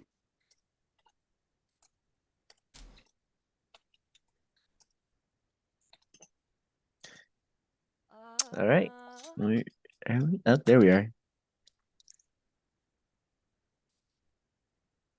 And can you just ping where we're trying to go at the moment? You're presently headed north out of the Oh, there. province. Oh, Okay. there we are. Yeah, as I was say. I was I like, see why the are we little by car. I was storage? I was looking at the little spider. Yeah, Yeah. not the wagon. Wait, sorry, where are we headed to New I should Majura? Or I should Yeah. probably be using the because I don't think you guys brought the wagon, did you? I'm pretty sure we did. Did we not? Well, I'm pretty sure we brought the wagon. where was it while you were in the swamp? I don't remember. The last time I remember the wagon was when we were chasing the vampires. I don't actually remember bringing the I don't wagon. think we brought the wagon. Then where So- did we put the wagon? You guys are leaving We the left it province at- to the north. New Majiro is the northernmost city stroke town of Safu province. Okay. And north we go. Alright, so you hit the road, and we're doing a little overland travel, so you know what that means. Anybody who wants to scout, give me your perception. Anybody who wants to cover your tracks, give me a stealth. Anybody who wants to encourage people through song, give me a performance. There's no piloting to be done, you're just walking.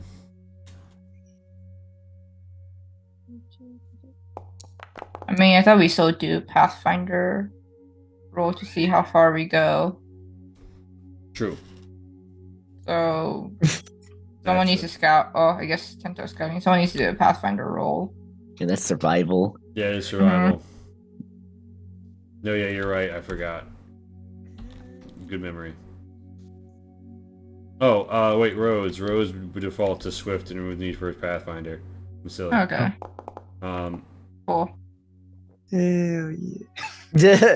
No, Sam! Not the No, rocks no, again! We told Stop you it. rocks were not good. Dang it, Zion! What did we just say to you? Oh my The goodness. yeah. cactar was eating rocks. Tractor is We get to special. go Neum, right? We get to go Neum? I'm going fast as fuck, boy. We're fast as fuck, boy. Alright, so you are reaching the bridge by the end of the first quarter of the day. It isn't even noon yet. You see Numajiro in the distance. And there are clearly more banners than usual flying from it. It is probably the most significant fortress that Tessin clan owns close to the front. However, there's not like a huge... You see like a clearing where clearly there was a large army camp with dug ditches and the like, but it's been broken a long time. The forces lie to the north, in an unknown and unfamiliar land. So, the question is, do you want to stop by Numajiro, or do you want to press north into the lands of the Duchess?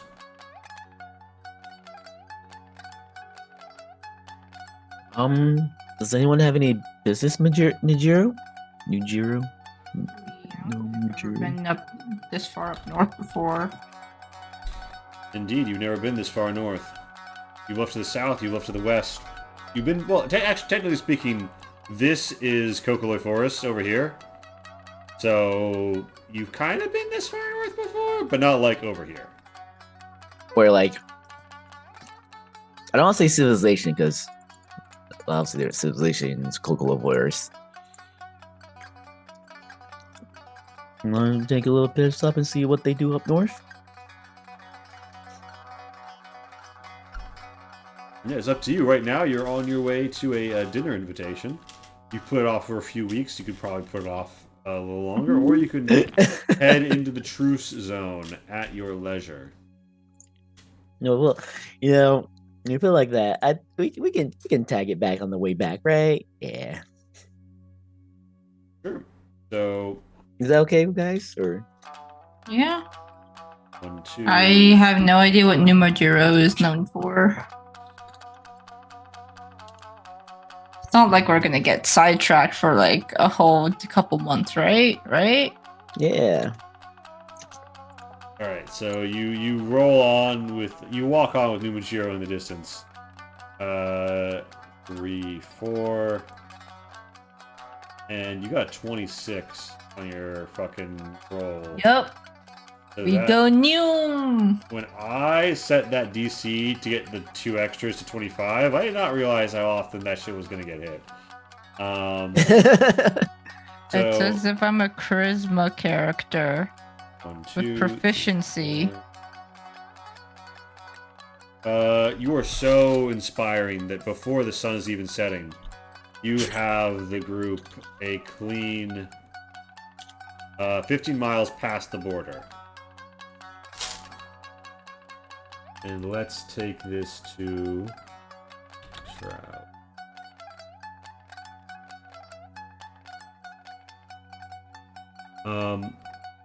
Yeah, y'all are walking north among the roads. Trees start to get more common, and so too thick bouts of grass. The traditional stone road that you've been on is, you know, a little flaky in this zone. Maybe not that well maintained. And it gives way to dirt for a time. And we make sure we heal Kabancho. oh yeah, Oh combine. right, I also need to take a long rest too. Can we make sure we all actually like Yeah. take the rest? Long rest. I would like my spell slots back, please. Thank you. What do you need those for? Maybe it's a long rest. Certainly not to heal you, because you have 3 potions, right? So you're never gonna need healing ever again, right? I feel like you're saying this not because you don't want to heal me, not because you don't have to heal me. Guess you'll find out. I don't like that. It's okay. I have Zion to help me out, right, buddy? Indeed. Yeah. Man, all the Final Fantasy 14 salt is coming in. I don't think it can handle that much salt. There's a vague column of dust in the distance to the north. The winding of the road and the trees prevent you from having a clear sight on it, but as night falls, you can tell there's a group approaching where you are. What do you do? Oh, someone made a scouting roll, didn't they? Yeah. Oh, you did really fucking good. You can tell it's a small contingent of what appear to be soldiers, although they look pretty wounded. Like they're all bandaged or they have a splint or something, and they're headed south. Oh. Is this a well-used road? Well, it's like the main. This is the broken. Like, I don't have the fucking stone texture that I want to use, but like this is technically speaking the main road that you're on. Okay. I mean, it's wartime. I personally don't care what the fuck a bunch of soldiers are doing.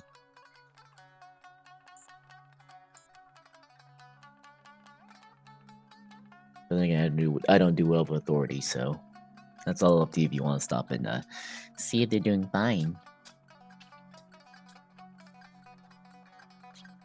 Sorry, one more time. It's a group of soldiers off to They the look side. like, Correct. yeah, they look slightly wounded. Does it look like they were coming from the direction that we're going to? Yeah, it looks like they're coming from the direction you're going. Like you guys are gonna like meet in the middle here in a moment. Okay. As long as it's gonna call out, is everything okay? All right, so it's a bit of a distance, but someone calls back and says, "We're on our way south, and Well, we're as good as we're getting. What happened? Wait, why are you yelling? Why don't we just wait until we get up to them? And the war is one of them yells, barks back. They begin to approach, and you see, mostly just like Spear Ashigaru, but there are 2 Ritters among them. One of them's down an eye. Lots of them are limping. They're not making great speed. And they approach and they say, "Who goes?" "Oh, it's the Shade of the Mountain. Hello." They seem a little more on ease. I thought we were nearing the Truce area. You are. That's precisely why we've been sent back home. God, you guys are worse for wear. You're telling me. You should see the other guys. He grins. He's missing a few teeth. Oh, wait. How are you missing your teeth? They hit you with a club?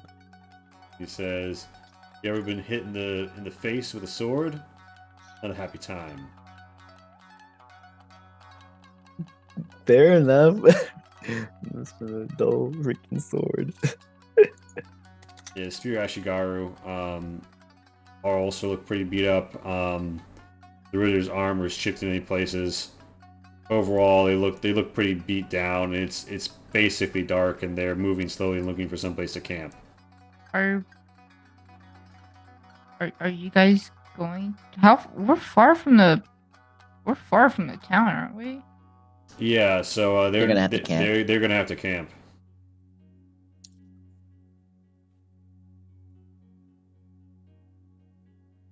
So yeah, you're gonna have to camp eventually soon, too.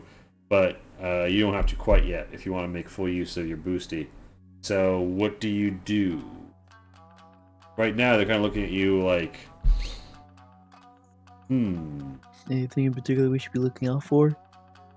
Besides the enemy? And he says, "Yeah, well, in theory, they're not a problem, but yeah, you should look out for them. You should particularly look out for their Griffin Riders. They can swoop down from the sky all of a sudden. Like it's nothing." He has a bit of a chill. "But other than that, be careful on the coasts. All this naval warfare has kicked up some pirates in the mix. I don't think the Dutch's forces are organized enough to care about a little naval raid here or there."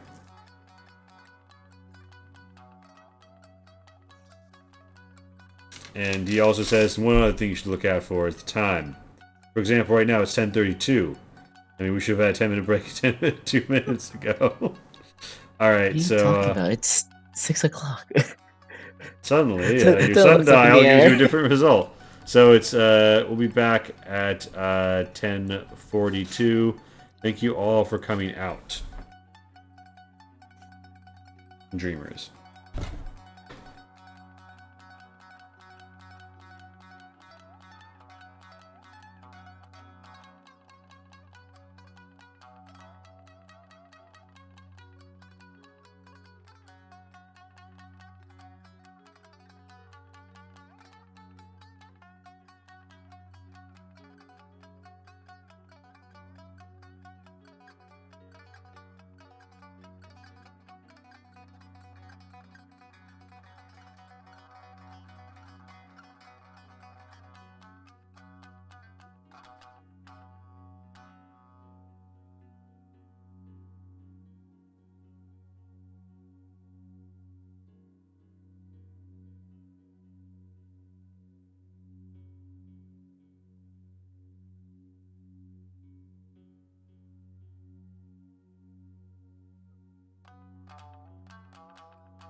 We'll be right back.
And we're back.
So, are we good to go? Yeah. I'm good to go. All right then.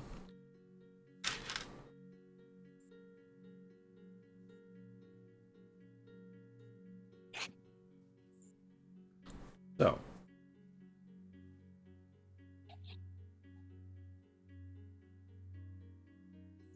right.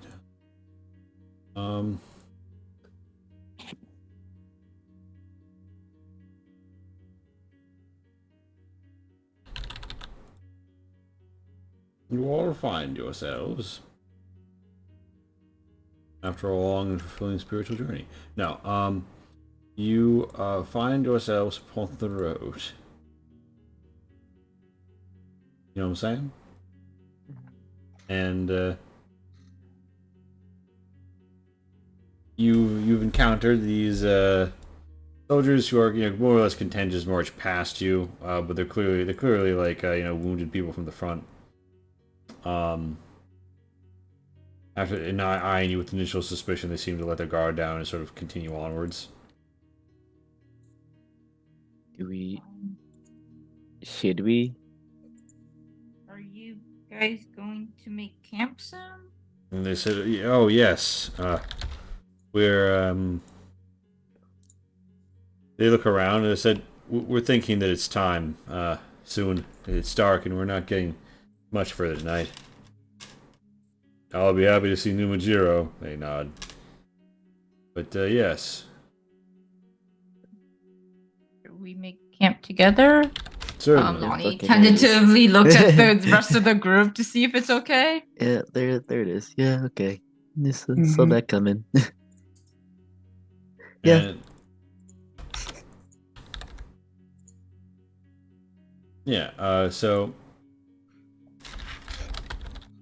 the Yumiru says, "Oh, of course, that'd be wonderful. And by the way, my name's Sayu." And this guy says, "I'm Raj." And they, together kind of look around. The party's like, "Ooh!" And one guy Hi. who's on and walks with a walking like stick, not really stick, but one of like a crutch basically. Says, "Oh, well, we gotta finally get to rest." He like leans against a tree. And Raj says, Yeah. "Whenever we find a good place to rest." And Sayu says, "Well, you've just come up from the south. Did you see any particularly good places, or do you know of one ahead?" I don't. No. We usually just go off somewhere, just set up camp. Sure. I don't think there was any specific spot, right? On the map, was there? Don't think so. You who rolled your survival for pathfinding? All right. Okay, so That didn't go too well, did it? I mean, you could roll a No. new survival to find like a spot. Zion, it's Scout, time to redeem yourself. Tento was Zion, you doing got this. perception. I don't know if that helps any. Zion, you got You this. didn't Roll see that any dice. campsites sneaking up on you. Zion's got this. Don't worry. Does Zion, in fact, got this? You can also look up on to do it. Let him have a roll in something. Yeah, you see an acceptable, like downy bit of near what could have been a creek at some point. See, all you gotta do is believe in Zion. It's got this. Yeah. And you see this spot that's like slightly off road, and you lead the group towards it. It is a simple process, pitching your tents, although you do note that the wounded somewhat struggle with this. They are intent to get the job done. You note that they have larger, sturdier tents than most travelers.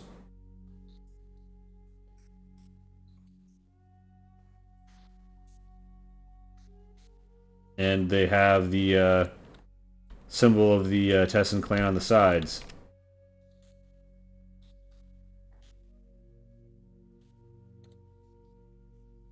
Oh my god. Yes, they're intent on getting it done. They only need 3 between the many of them, and they honestly don't even need that many. The group divides. And Dang, I messed up. yes, they're very complimentary towards you, and Cool. it's clear that Raj and Sai in particular are happy to have you guys around. I guess he'll be the one to take. Well, I guess I should suggest you Well, to group. I mean, they post a watch. They're soldiers, but they Yeah, so definitely. I think they all need their rest. It looks like. Mm. Yeah, we can handle the watches. They say, "Oh no, we insist. Good military discipline dictates that we set a watch." You're not on duty right now. And says, "Well, You're even conditioned to be on duty. kind of takes offense to that, and he says, "Well, we're on our orders to march south. We're not relieved of our duty until the time comes." I think it's fine. We just take watch. Not to insult you guys or anything like that, but Well, they seem it's just to get a better. They- It's just get better rest. they I seem mean, a little not- insulted. If you want to give them that persuasion to smooth this over. Lonnie, you got this. I mean, Lonnie's just gonna roll her eyes and just say, "Well, you're."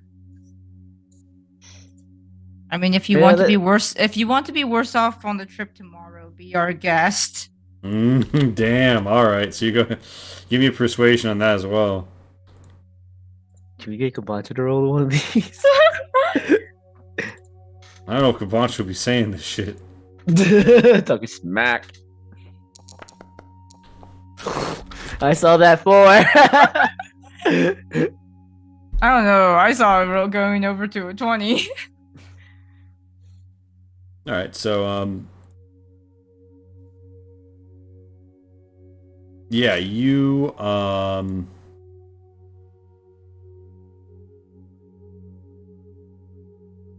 convince them that this is the best path, that they begrudgingly trust you to keep watch as someone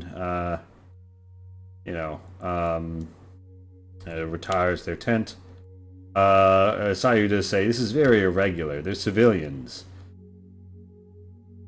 And Raj says, "Isn't that Kubancho Akechi with a coat?"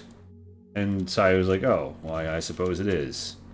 I thought they recognized us being Shade of the Mountain. Yeah, they did. Okay. And so he's like, "Yeah, his reputation is great.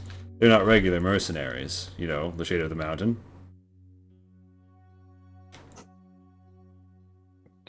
Lonnie's just Tendo gives also it a thumbs up.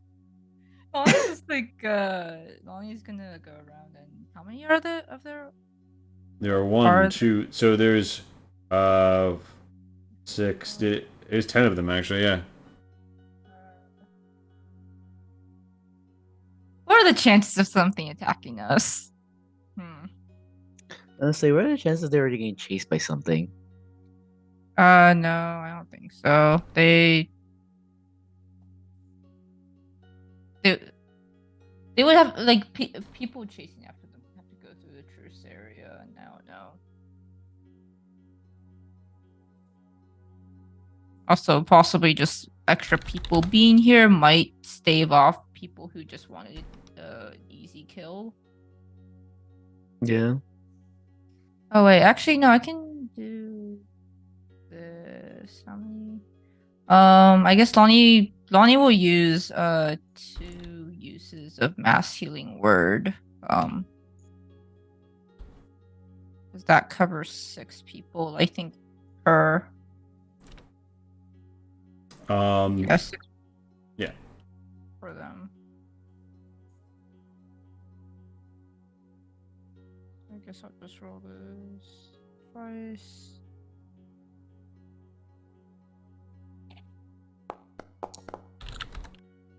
Lucky Perfect. sevens. They get the same amount of Higher, health. higher than average. They get the same amount of health.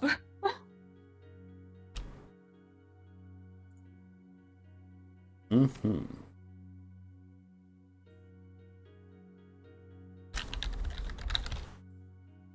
So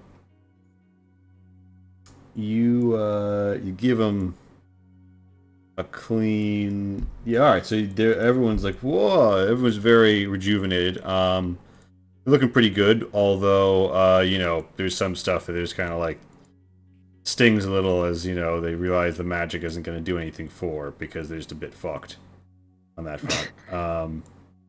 Yeah. Can't really change that, can we? Yeah, well, I mean, there are certain spells that can, but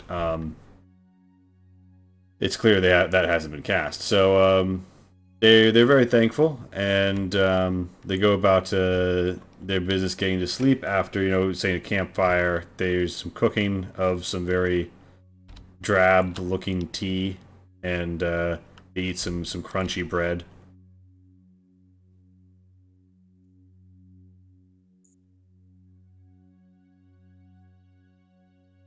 There's not much more conversation during the night, other than Sayu does say, Raj, what do you think was really happening back at the tavern? Raj shrugs and says, I don't know. It seemed like usual he said, she said larceny to me. Yeah. Well, maybe if we weren't in the state we are, we could have investigated. You know how the peasants are. If we caught the burglar, they'd claim we were doing the looting, and it was all just a cover-up. We're an invading army, Sayu. Well, I mean, they invaded us first. Doesn't change how it is for the peasants.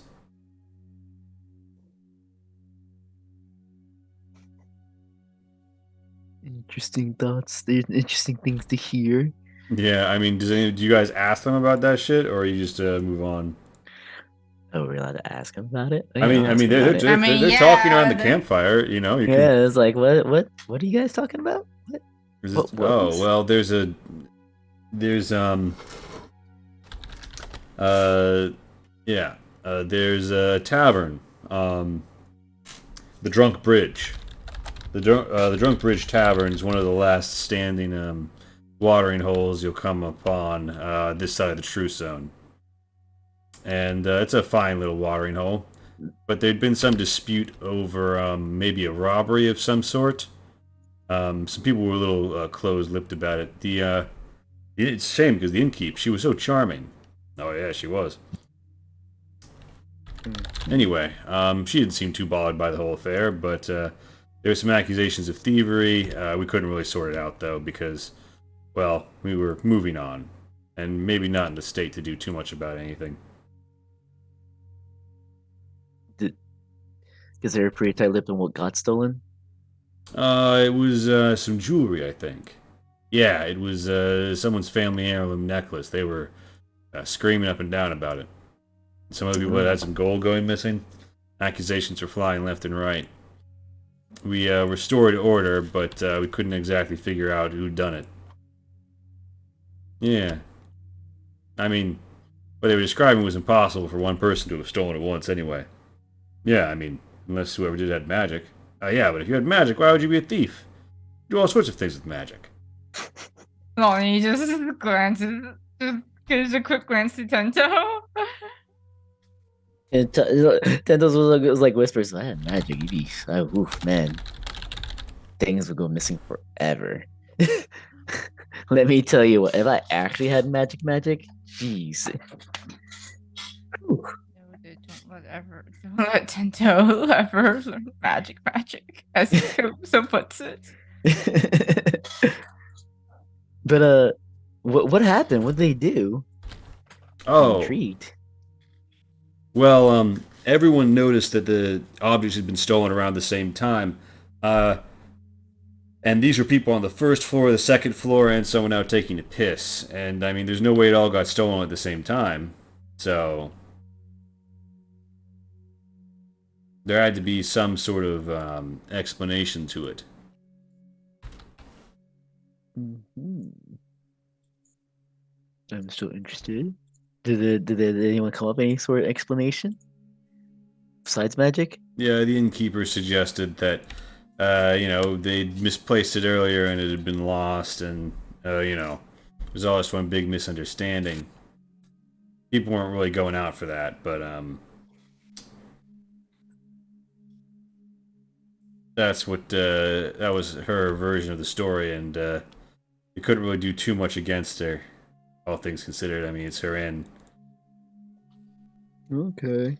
Or tavern, rather. And, yeah, the locals seemed like they didn't want to talk about it. That's weird. Well, it's natural they'd be tight-lipped around us. I mean, we're obviously clandestine soldiers. But yeah, I mean, if you were there, maybe they'd be more open to talking about what really happened. Ooh. The mystery is afoot, guys. Yeah, it wouldn't be too bad if you set things to rights. People are pretty antsy about the situation these days. Mm-hmm. Yeah, show them that things, can get a little better, all things considered. I agree. Let's go. Yeah, so that's more or less what they have to say on the matter. You can drill them for more information, or you can just bid them a good sleepy bye. Good night. Yeah. Nah, we got. It's funner to figure out ourselves. Indeed. So, you all rest up, and you get the benefits of another long rest. Your hit dice are totally fucking topped off by now if they weren't before. And the next day is before you. Now,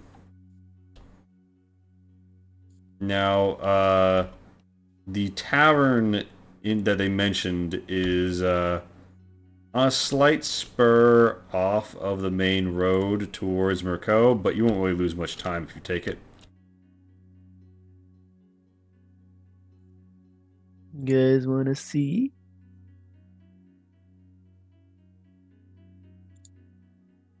It's a little mystery while we're out. I'm sure it won't take that long with all our brains. By all our brains, I mean Zion's brain.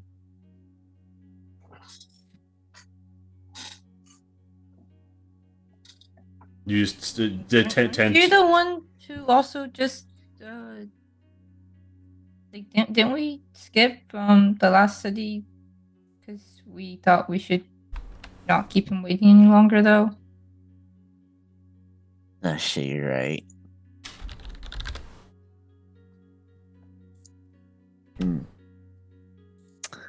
Dang it, Lonnie, why do you have to make sense? You don't think it will? You don't think it'll like subtract a day from your travel or anything? So it's close enough that it's like, you know, like an hour or so down the road. I But mean, it your seems preference. pretty close, but I think you're right.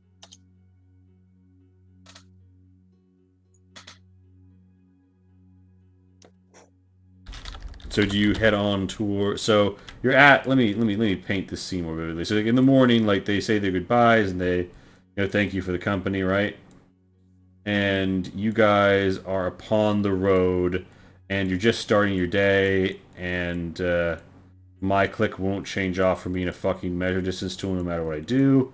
So I can't select you all and move you. What the fuck? And all right, I finally managed to do it. Right, so you're upon the road. You're on a field along the way, and I check and made sure that the sun is on this field. It was Thank you. not. You come to a particularly, you know, more open portion, and this is sort of like, you know, there's a green side road that the dirt side road that runs away from. Actually, no. This is just like the roads continue to be shit here, but there's more stone to the north. As you see, generally speaking, the quality of roads and stuff ahead looks like it's about to take a quality uptick.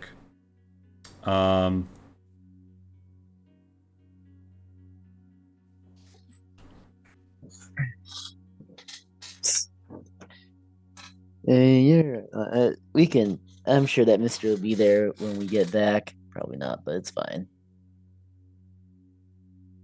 hmm I mean, if you're really that curious, like we can go.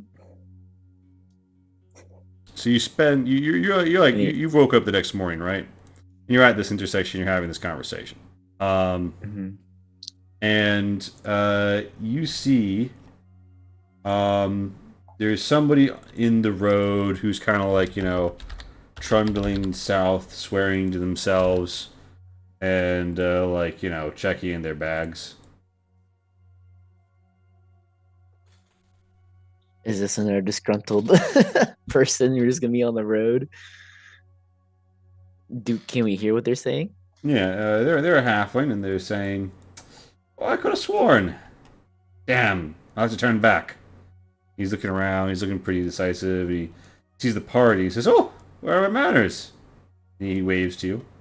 Hello, sir. He says, "Hello, my name is Timothy Twoo, and who are you?" We are but travelers. "Oh well, But what fortune to come across you." "I'm afraid I'm having a slightly less fortunate day. what happened, good sir?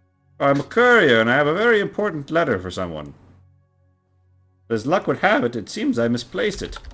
I'll probably have to turn around to that tavern I stopped over at." Tavern?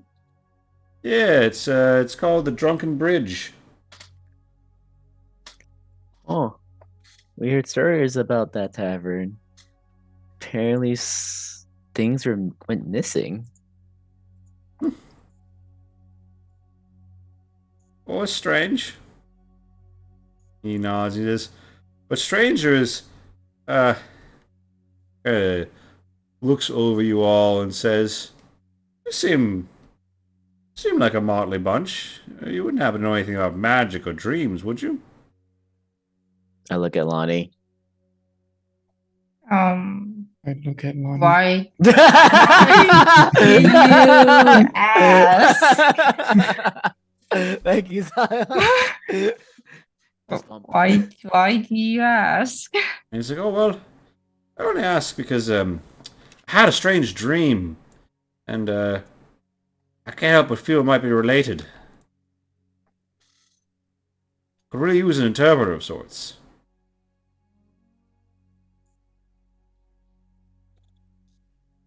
But oh, it's just sorry to trouble you with my trouble. Surely it's Oh, nothing for you to worry about. Please, our dear priest here loves hearing about dreams. If you're a priest, Yeah. perhaps yes, I could. Well, he looks at you like, you know, oh, Don't worry, good sir. We're not here to judge. Oh, well. If you don't mind me sharing me burdens, priest, I'd greatly appreciate it.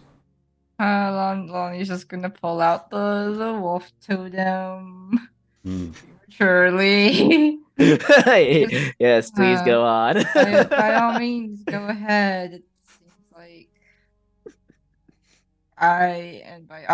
my friends have already consented to this.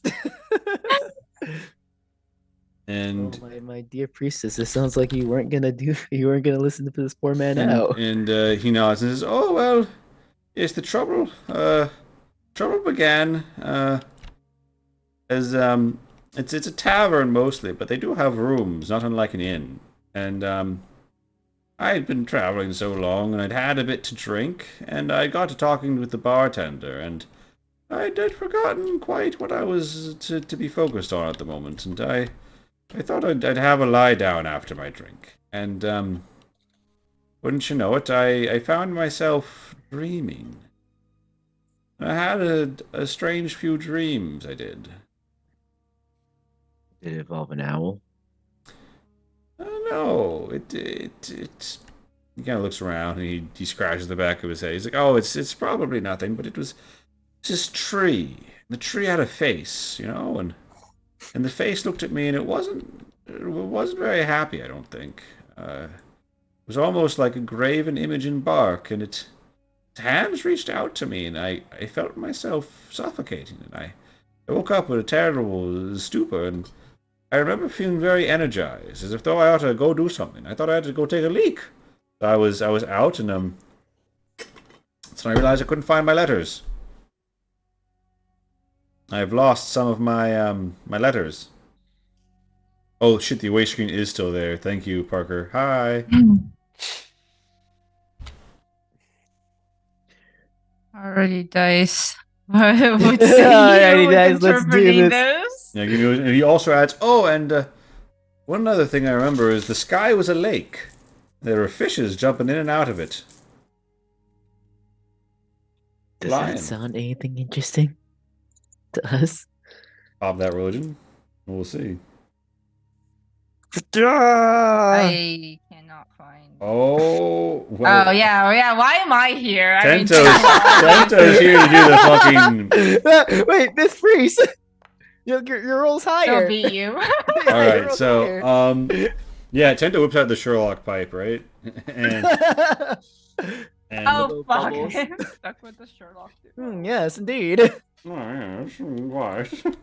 So you all do a little razzle dazzle, and For opening act. yeah, there is a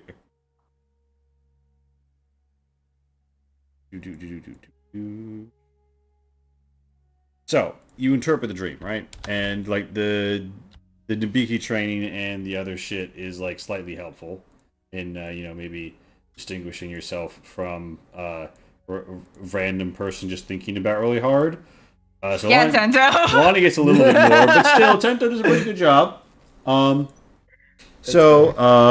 The wrath of nature is evoked, and the suffocation implies it is locality related. Beyond that, the lake above implies a world turned upside down, further suggesting a strangeness of place or an untoward nature of magic. The free motion and flight of the fish evokes abilities related to unnaturally moving between worlds, both physical and suggestive, such as between dreams and reality or planes of existence, or elemental constructs and truths. You both get all of that. Lonnie, something upsets you a little about this because you think about your own dreams. And you think about that bark-faced creature that you face in Kokoloi Forest, and you think about the fact that you have encountered this dreamer on the road in particular.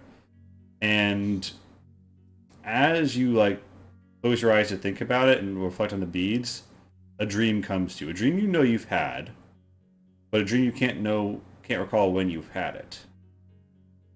And the dream is this. You see a lake above, fish flying, and below are the Feyways, full of their terrible little machinations trying to drag you in. And above is the world, but the world, it's not where your magic flows from. Or is it? It's hard to say. And this juxtaposition of knowing and unknowing, it reminds you of this person stuck with the lake above his head. And you think that there is probably something Fey related about this. Either the Fey like it, or like something being done at like using Fey magic, or something being done that is deliberately provocative to the Fey.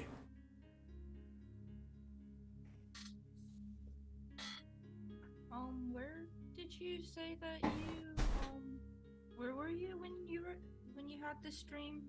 Oh, the back at the Drunk Bridge. It's only about an hour that way. It looks like I'll have to turn around. That's a very interesting dream you had there, sir. Do you know anything about the Drunk Bridge at all, or? It's like, oh, I've been there a few times, you know. I'm going back and forth. This is my area of expertise. I deliver letters around here. It's not uncommon. I'd stop over. Never had anything like this happen before. Cry for nature is invoked implies that it's locality related. It seems that the dream is talking about that particular spot. So possibly not you specifically, but that spot. Oh. And do you think this might have to do with my lost letter?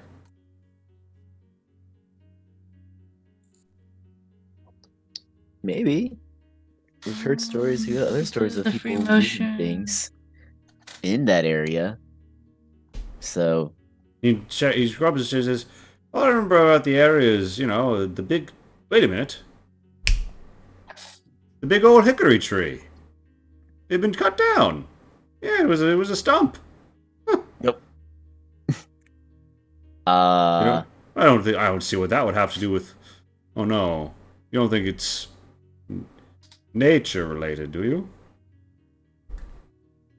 Depends how scary you in nature.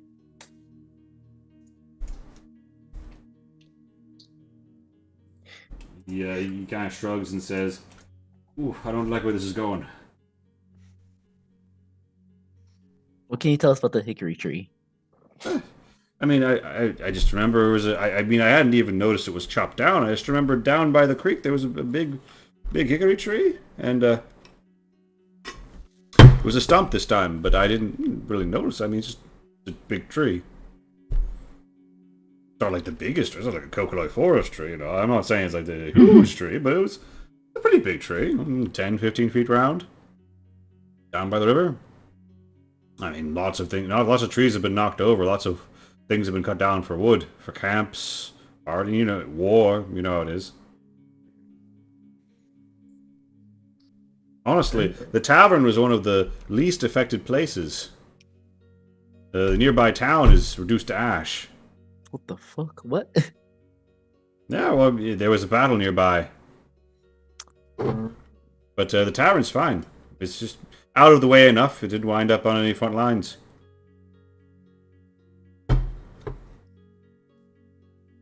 Anything to add to this, Lonnie?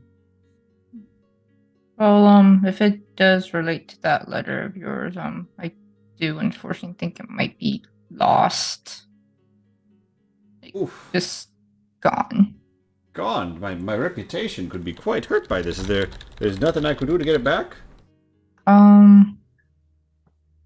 Unless you're willing to go on a dangerous journey for it.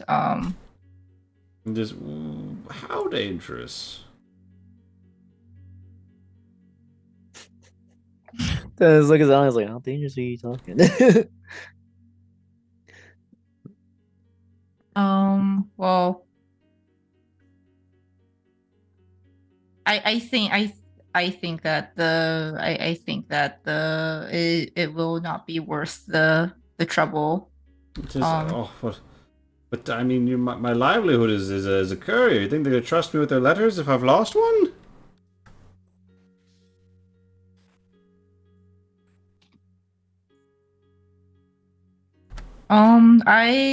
I think you'd be risking your life to get the letter back. He blinks and says, "Oh, well, I suppose there's delivering letters, and then there's delivering one's life.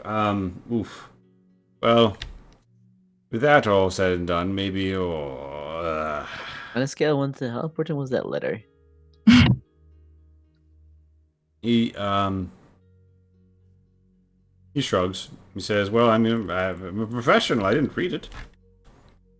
I just deliver it." Or was But- it from anyone important? Yeah. He kind of like digs his toe in the dirt and says, "What are they supposed to say?" Because I heard stories that in that tavern someone lost a family heirloom too. A family heirloom. Yeah. Hmm. Wondering if there's a connection between everything else that's been lost in there. Hmm. What else is lost in there? The soldier said just a family heirloom, right? Yeah, he said some valuables in a family heirloom had been lost. Yeah. Some he would- valuables, family heirloom. Hmm. Wondering if these things are all connected somehow. It says it could be. Damn. Well, he rubs his chin and says, "If you think it's lost, and I'll be risking my life to go back for it, well, I think I'll find another way if that's the case." He didn't tell us. Okay. Well, I mean, he is like, well, would it change much if I told you who it was for? Might. It's just this place is of sudden interest to us, and um, I think what my friend is wondering is if we should also possibly help look for it. Oh, well, when you put it that way, and Timothy comes and he's like, all right. So the letter is from someone on the north side of the Truce, and they wanted to go to someone in Numajiro. I don't know what in particular it's about. The gentleman was dressed plainly, but he gave me the air of a professional. Maybe someone didn't want to ask too many questions, having too many questions asked. And just supposed to go to a blacksmith in Numajiro.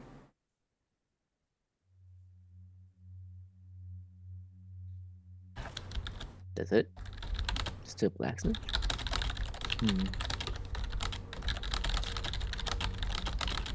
Yes. I've heard the man's name, but I've never delivered a letter for him before. The blacksmith, anyway. This is my first time meeting the other fellow. But this is all very, we don't mention it to other people kind of information.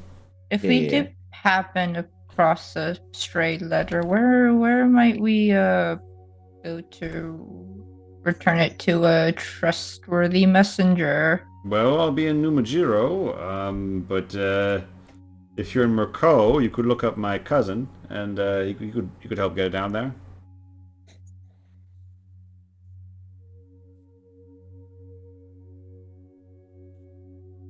Okay.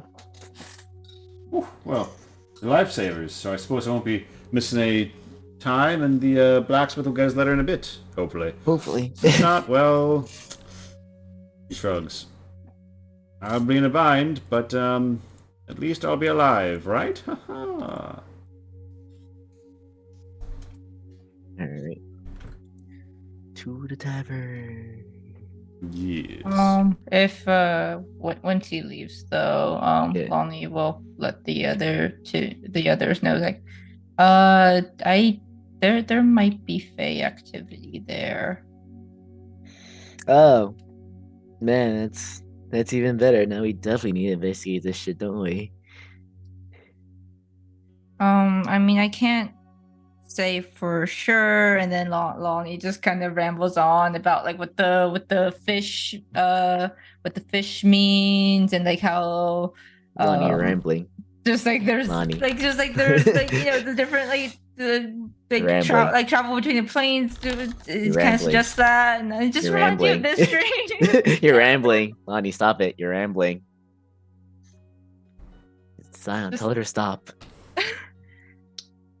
Yeah, I just I It's can't interesting. say Keep for going. sure. Thanks, Zion. You're a real pal. You know that. Well, in that case, well, the fish could also mean this. So All right, that's we're why I'm going to not the entirely tavern. too sure. Pento's gonna start walking towards the tavern. Come, friends. So, Anything else smart to say?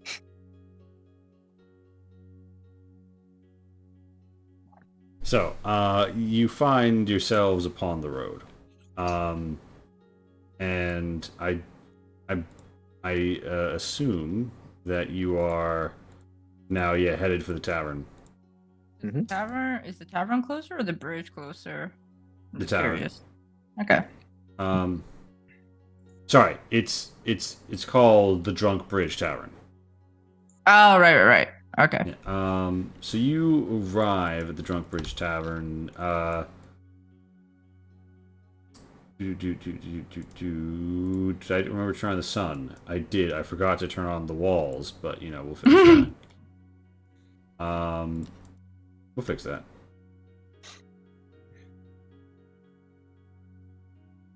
And yeah, there is notably like an overhang over, like the tavern is built to either side of the road, and almost forming a bridge, if you will, and a house of Oh. inebriation, a drunken bridge, if you will. You know, are we sure we should? In all honesty, should they really build a bridge so close, or build a tavern full of drunk people so close to a bridge? What if someone just like falls off? Well, I mean, it's like an artificial, it's like a sky bridge. You don't see any doors hanging out the sides. You do, however, see some windows. Okay, I was gonna say this sounds like just drunk, just like stumbles forward and just into the, like fucking Room. the oblivion. Yeah, and I mean, Oblivion not Todd Howard's greatest work, I would say. So, you everything arrive and you does see is there's bad. there's a creek in the distance, and there is a large stump of an old hickory tree, to be sure. Look, it's the first clue. Other than that, the tavern overall gives you a sense that it is at once a pleasing and yet forgettable place.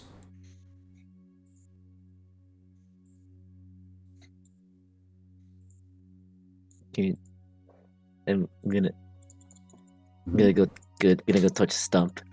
All right, you head down by the creek, sure not appearing on this map, and you touch the stump, right? Mhm. It's stump-like. It's stumpy even. It's so funny. You get a vibe overall of maybe a little sad, maybe a little nostalgic. Maybe you remember the orphanage. You remember some sad times, people getting adopted, losing your friends, and you don't have great vibes here. It speaks to sadness and to loss in a way. Why is it so sad here? Yeah, so, Lonnie is going to cast detect good and evil around here, all right, around the stump. could you remind me what everything that Yeah, detects? I'm trying to find the spell. No, I don't want armor class. Why is everything so sad here? All right, so you do get like a residual Fey aura. You don't necessarily think there's Fey here, but you definitely get Fey vibes from what's left of the energy of the stump.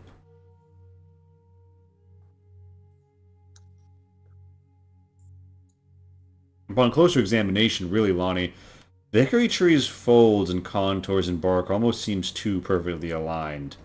There's not enough of what you would consider true natural variance in it. Of course, it's a hard thing to determine for one who hasn't been, raised among druids, but to Lonnie's eye, it's clear as day. Well, there's definitely been Fae around here at some point.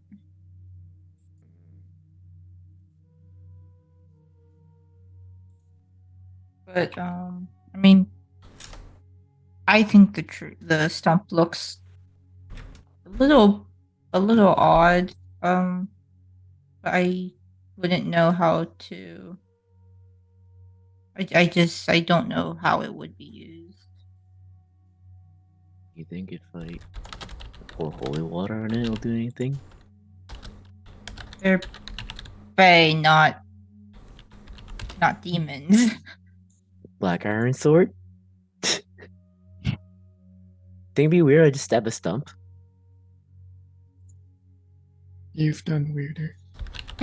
This is true. Tento's just gonna take out the black iron. I think it's a short sword or a scimitar. Yeah, Wait, let me check. you stab the wood. Not. I'm gonna like poke it, not like actually like stab it, like Alright, just like is it- poke. Is it tink? Tink? It's like tink. Um, Just like leaving it on there, see what happens. you don't see like boiling green ichor or anything, but it almost feels like there's less resistance from the wood than there should be for a short blade on a tree. I'm gonna stab deeper then. Yeah, you managed to like stab tilt deep and crack, and there's broken wood inside. You see little insects skitter about within. It looks like a trump. It looks like a stump. What the? Then there's gonna like As you stab that's a it, as you've stabbed it as well, you almost feel like a sickening, like something disgusting about this place now. That's so strange. You guys just see what I did? Yeah, you stabbed the tree. Yeah. Look how deep I got into it. I'm not like the strongest boy there is. That went in very easily. Oh, Lonnie's gonna wander over to the side of the tavern, or like kind of like do a perimeter around the tavern while the spell is still up. Sure. Should reach into it. I think. All right. So you Oh want? wait, no. Actually, does it reach into it? Is it 1 foot of stone? No. It's like wood. It's like Okay. I was like, how thick are these walls? So, I'm sorry, I'm just grabbing a token and putting it in roll 20. I can't do that. So you're just gonna walk around, right? Is everybody else following Lonnie? yeah. Follow Okay. her intuition. Okay. Watch her be the Sherlock today. So you follow Lonnie. There's the radius. So Lonnie, you can basically scope the whole place. You don't get any hard readings on an entity, although part of you feels like you've detected like a faint whiff of celestial as you walk around. As you're like doing the perimeter, like someone in the kitchen like looks up at you and kind of like, huh, out the window. Wave, Lonnie, wave. If they do that, Lonnie's just gonna just kind of like crouch down, look around the grass, since people apparently have lost stuff around here, and she's just gonna look like she's looking for something. All right, give me a performance.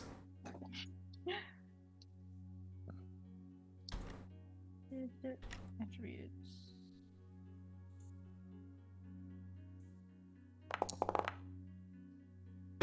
Damn it. Yeah. You just see Zion and Tento just like looking at her like, what is she doing? It was almost a 20. What is she doing? Lonnie, are you okay? I'm looking for something. What'd you drop? Do you need help looking for something? Yeah, you need help? Sounds pretty good at looking for stuff. Zion will investigate the area. Yeah, just a letter. Investigate the area. The letter was, hoping to. Alright. That's better than your performance. The dude comes out and he's like, "Hey, what are you doing out behind the tavern?" Helping my friend look for something. He says, "Well, I don't know what you're looking for, but I haven't seen you around here." Yes, hello. If you're a customer, you should go out front, and if you've lost something, you should talk to the madam. We've had enough of that going on around here. I'm sure she's thought of something by now. Yeah, just.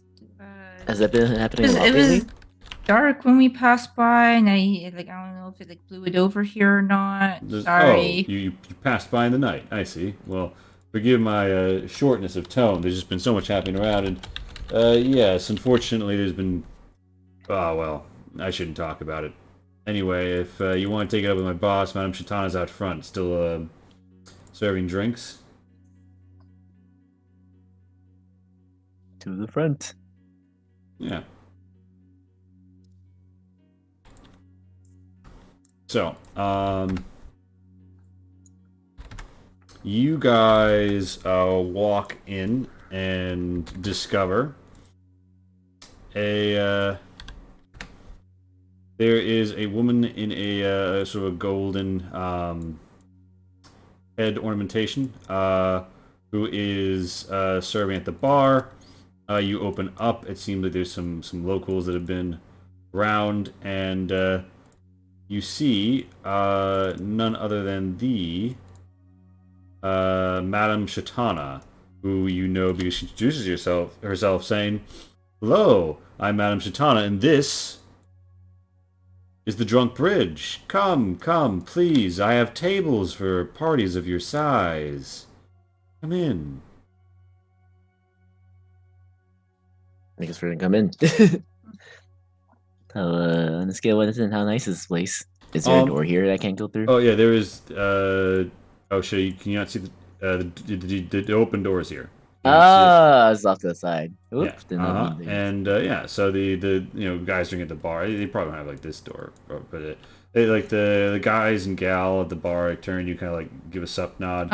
Lonnie's gonna ask Lumi to stay outside this time and just see if the if the stump acts weirdly.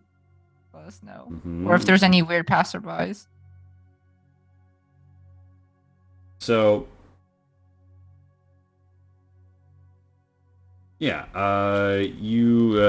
she thinks back like grumble, grumble. Oh yes, the great predator of the stump. I'm sure it's going to creep up us at any moment. But she does as you ask, and you guys step in, and yeah, man, it looks like a nice inn. Like it's not like a fancy city. It's not fancy for a city inn, but for a tavern, particularly because it's like a tavern that also has an inn in the countryside, it's pretty fancy. I mean, they've got the bridge over the. They've got like 10 foot off the ground. They've got like a bridge over the street, and then they've got like this side annex across, and then they've got it's a pretty narrow main room, but it's a pretty nice one, and the wooden plasterwork has been done up pretty well. And the detection spell is still up. And yeah, overall, Madame Chitana, distinctly says, come in, take off your armor, feel at ease. Welcome to my home.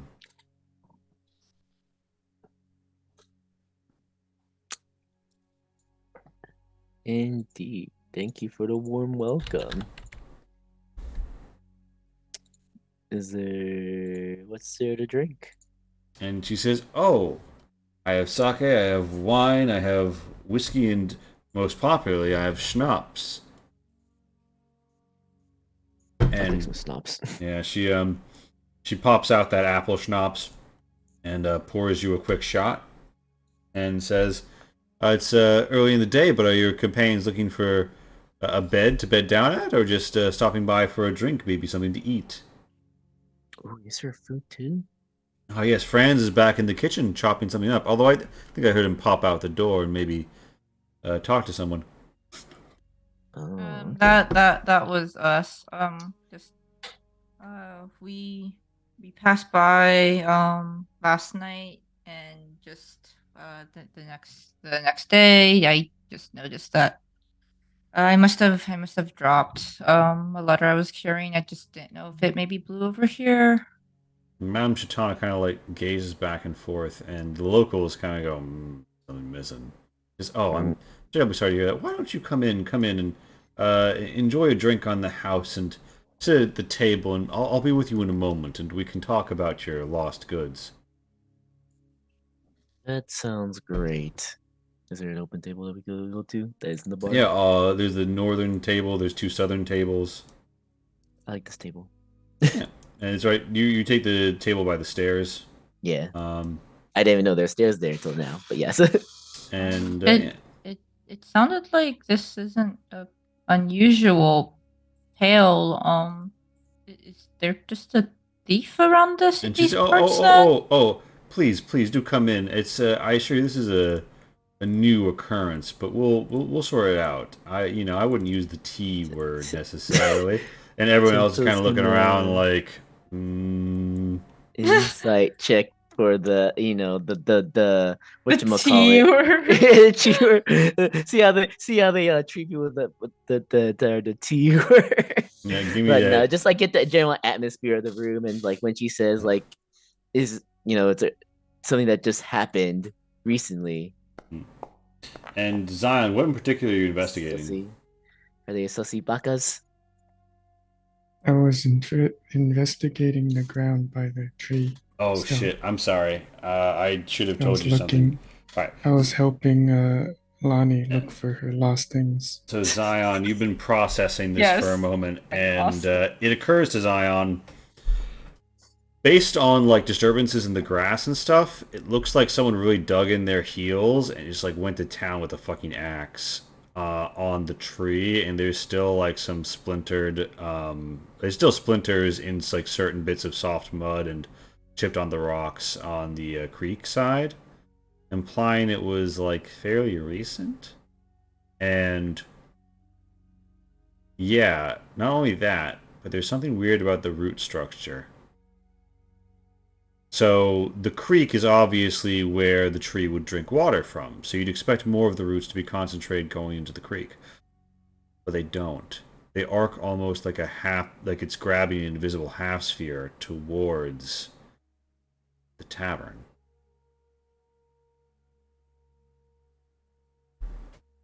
Seems That's pretty sus. quite odd.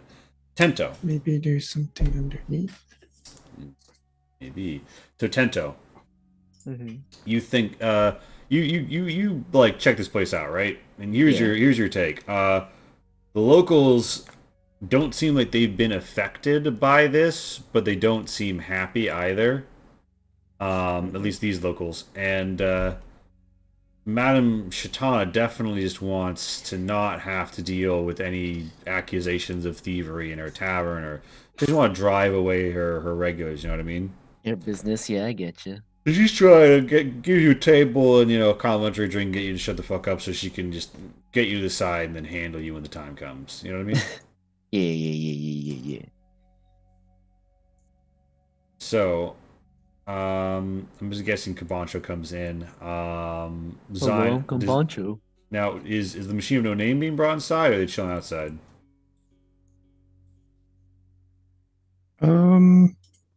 You can be brought inside. Right, is it boom, boom? And Madame Chatana's like, "Oh my, you have quite the suits of armor on, don't you?" Mm-hmm. Yes, indeed, I do. And she looks you over and she looks inside the cockpit of the machine name and says, "Wait a minute, that's not even a person, is it? Nope. Is that a machine of war of some kind?"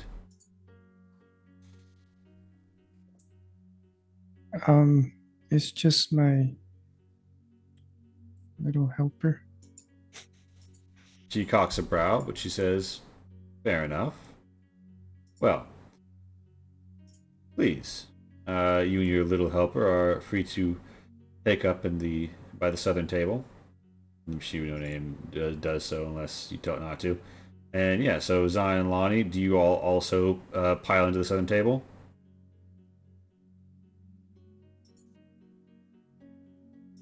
Yeah. All right. This peasant woman, pays her tab a few coppers and leaves shortly after this has happened. Tend to get the sense she doesn't want to be involved in whatever the fuck's gonna happen here. A door opens to the south, and Fran says, "Oh, you came inside. Good." And he comes around to Madame Chitana, and he says, "Chitana, we're out of pheasant, and quail too.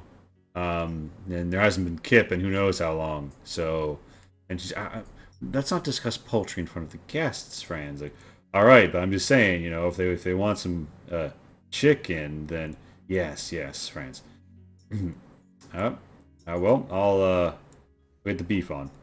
Yes, and he goes back in the kitchen, and you hear some chopping, and the hunter and the peasant seem to be talking amongst themselves, saying, "Oh." You do overhear just by proximity that the hunter says, "Game has been thin. Not so many birds these days." And the peasant says, "Yeah, I have to go further afield. Yeah, got to go far into the woods, far side of the creek." And Madame Chitana comes down to you and says, "So, my esteemed guest, what can I get you? What can I have Franz cook up for you?" And I see one of you. I've already served one of you a drink. And you, I'm sorry, what was your name again? She says to Lonnie. You would think after getting asked all these times, I would just come up with a fake name at this point. You If I didn't want. You lack the class. Obviously, you never had to come up with a fake name on the fly. I guess Lonnie will just Lonnie. Oh, I see. Well, Lonnie, my name is Madame Chitana, and it's a pleasure to have you. Now, you say you came by last night and you misplaced something? We just traveled by, but we wanted to try to get as far as we could. So we decided not to stay, but had to turn back when come daylight. I just found a very important letter missing, and we had to backtrack a bit. We're just wondering if it somehow blew over here. We're just kind of grasping at straws at this point. Oh, I'm so sorry to hear that. And says, "Well, you're of course free to look all around the grounds."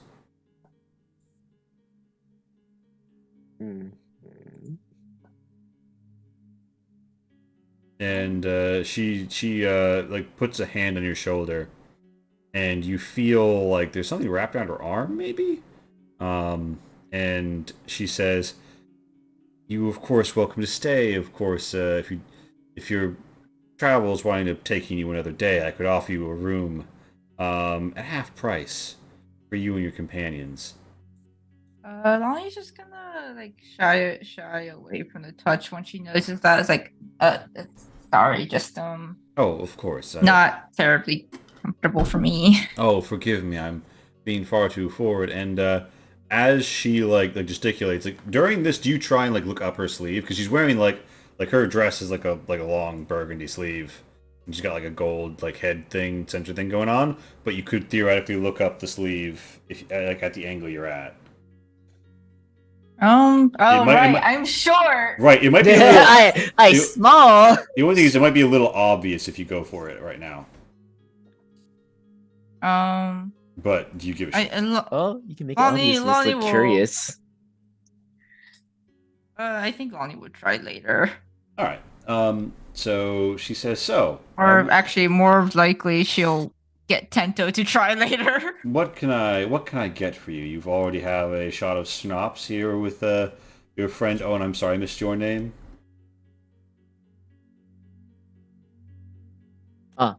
Sorry, I zoned out there for a second. My name's Sento. Ah, Tento.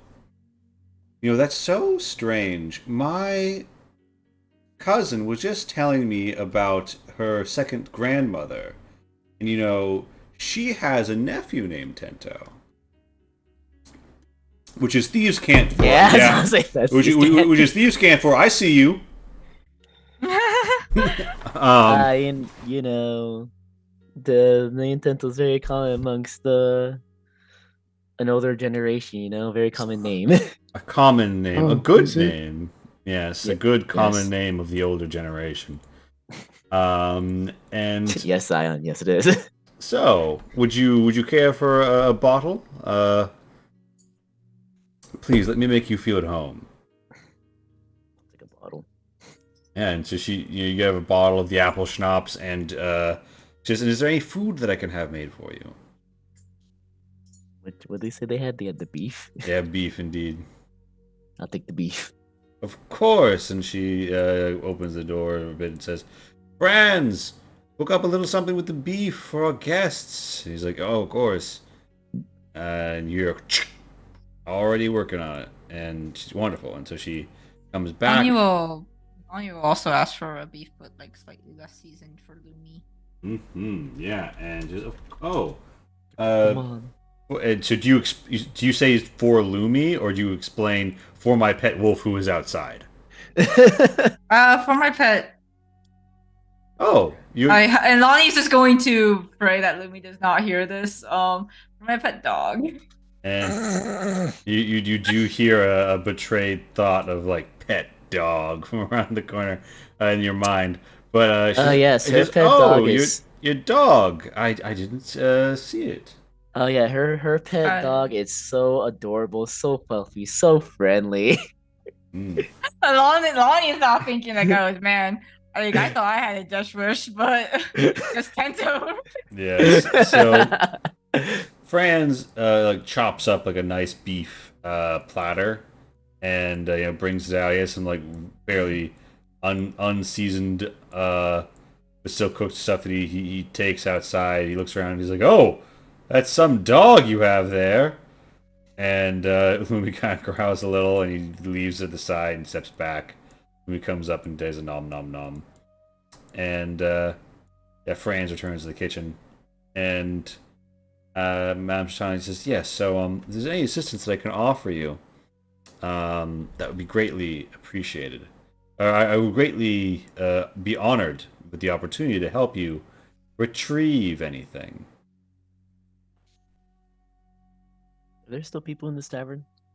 There is the hunter and the peasant are still drinking at the bar, and Franz is in the kitchen. Maybe we can talk about this later. Of course, she says. Talk about grandmas and whatnot. She says, yes. These kids always includes a grandma. Yeah, talk about our grandmas and how they were. Yes, sometimes you get further fishing with a straight hook. I prefer her, but that's fine. And she goes back to her bartending, and the locals. So about the like something being up her sleeve. I'm sorry, Casey. One more time. Oh, when she leaves, Lonnie's just gonna whisper to Tento about like something being up one of her sleeves. I just not sure what it might be, but the one that she touched me with. Oh. Can I establish how much of a criminal she is by the looks of her? And or how deep she is in the criminal life? So she's not wearing anything that overtly I would hope not. attaches her to it, nor is she doing anything that like seems to indicate that she is. But she obviously speaks Thieves' Cat, and that's, implies things. I know how to speak thieves. Can't just talk about your grandma. Yeah, just Lonnie, it's much more complicated than that. It's okay. Can I make a history check on like why everyone knows Tento's grandma? yeah, you can. You can see what you come up with. I hope you roll. Real famous Roll grandma. that I 20. see. I Roll see. that fucking 20.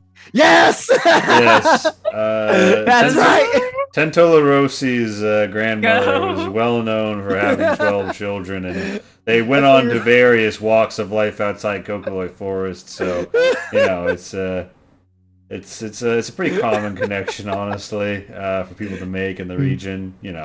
Big family. What else would you need a 20 for, right? Like, there's no other reason. The best use of a 20, clearly. Wait, does Zion ask me anything about my grandma? So, why didn't we see your grandma? What are you talking about? Hmm? Oh, no, I don't. Is my grandma still alive? But no, Zion, it's just how thieves. It's just how the people of the Criminal other Pretty sure your other side of the grandma's law, famous.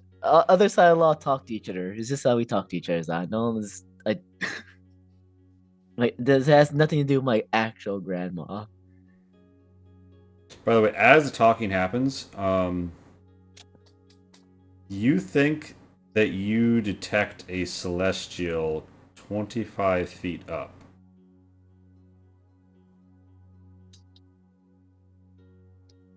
25 feet up. Yeah. So 25 feet I mean, that's above only Lonnie. Lonnie. Yeah, that's only Lonnie that can sense that. So So here? No, up. Like Z-axis up. Oh. Like, Straight up. yeah.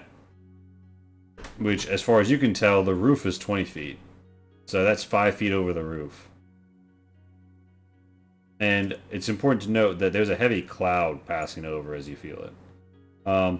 The hunter and the peasant, are like, well, gotta get back to work. Yeah, gotta get back to the Lonnie farm. is just gonna casually excuse herself as she goes to check up on her wolf dog. on her Yeah. pet. Yeah, as long as Lumi's finishing your meal and like stepping back, and then kind of like gives you a mwah, as she's like, "Oh wow, I'm your pet dog now." Hmm. Well, it's just to be like, not now. And is there anything The above the sass. building? You look down from the ground and you see there's a heavy cloud that passes by, and you no longer sense the celestial, and you haven't sensed the celestial since you went outside, in part because it's a sphere, right? So to sense something 25 feet up, 30-foot sphere, you need to be kind of like right under it, more or less. Where did the cloud go? The cloud was like drifting southwesterly, lazily, as most of the clouds are right now. Okay, so it would have drifted over me. Yeah, it would have drifted like so, like top right to south. bottom left. Yeah, like Southwest. Lonnie will try to go underneath the cloud and see if it's there or if it's back in the building, I guess. you're not getting anything, but the cloud is really really far up. So Oh, okay. yeah. If she goes back to the building, does she sense it above her again? Same No. spot. Nope, it's gone. So as far as you guys can tell, Lonnie's just gotten up, checked on Lumi, walked around a bit, come back. Your beef meal has come out earlier, and you guys have presumably been chewing on it. Madame Chitana excuses herself as she says she's going to go talk to Franz, and door slides open and shut, and for a moment you are all alone in the tavern's front room. So, what are our thoughts so far?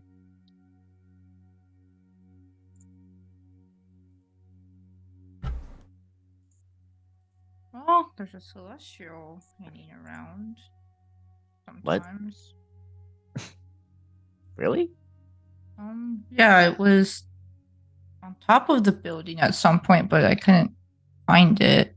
I thought I caught a little bit of. I thought I felt a celestial earlier, but it was kind of like a fey, or like I knew it was here at some point, but not now. Tento just sort of looks around. Like, is there any particular reason why Celestial would be here? I don't know why the fey would be here either. Are they usually together? Oh, right. No.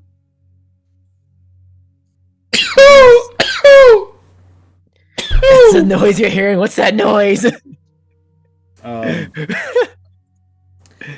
Yeah, so you They're being guys, under attack. you guys are in the main room, and there's like very fine like enamel work on the wooden beams between the starch wall. Like it's a high quality wattle and daub building, and it's got like a deep black paint to the beams.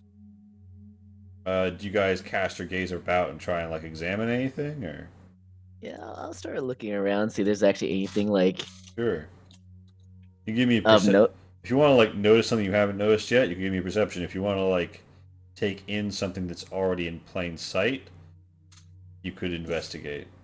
So we're doing the shelf is pretty mundane, but the bar counter is like lower fringe. Does seem to have some elaborate markings on it. Not any particular character or figure or anything, but very elaborate work. I'm sorry. Where'd you say my 2 rolls were again? You could do a perception if you just want to like see something you haven't seen yet, or investigate if you want to like look deeper into something that you know is there.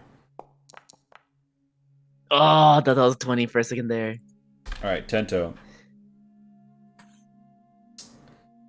You think that the bar is hollow in the back. Presumably, it could be used to hide things, Huh. which could just be like drinks, in theory. Which could be just drinks. Let me investigate. Let me investigate that shit. And Zion, are you turning your discs upon anything? No. All right. That's a And 4. Damn it! Tento, you're not sure. Do you try and like physically get up and like poke around, or are you just looking at it? Does it look like she's gonna come back soon? I mean, you know she had to step into the room to talk to Franz, and I'll take a she's quick to be look. right back. All right, so you actually go over and you like prod it. Give me one more investigate roll.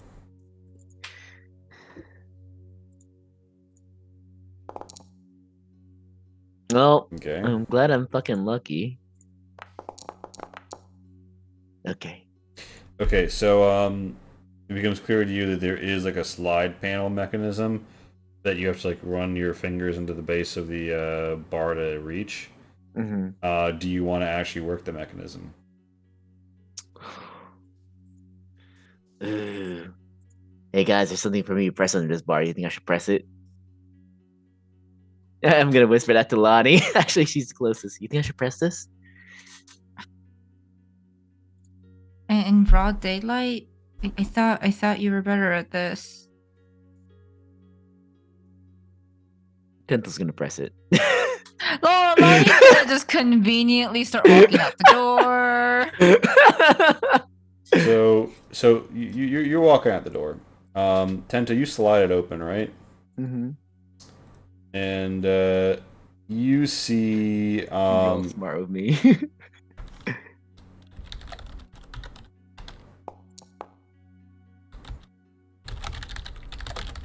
see 3 black crossbow bolts. In particular, it looks like the tips may be black iron.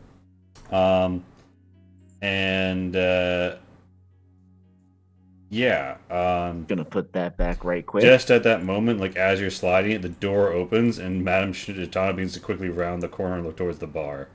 what are you doing? As you like, the moment you hear that fucking door open, what are you doing? I quickly close the door and try to look like I'm trying to reach for a bottle. All right, give me a performance or deception at your preference. And Lonnie, you're outside with the doggo. You know that's fairly casual Lonnie activities. Lonnie's gonna just like try to again pretend to be looking around, but also casually peeking in at the window to make sure that Tento's not in trouble yet. And Madame Chitana walks around the corner and says, my, Tento, I leave you alone with my bar for 1 minute.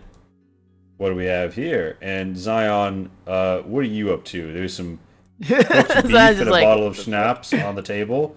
Cabancho is chilling with you, as is the machine of no name. I ask a bunch of, so what do you know about Tento's grandma? Cabancho turns out to have learned a lot of things, although he questions them now because they were all stories told by Tento during the Scout era, and he just doesn't know what to believe anymore about all that Scout stuff. Hmm. Gavancho's I mean, I just so think he knows what to believe confused. about the scout stuff, but anything told during that, then yeah, that's Look, definitely sus. Gavancho's just so confused of what to believe and not to believe anymore.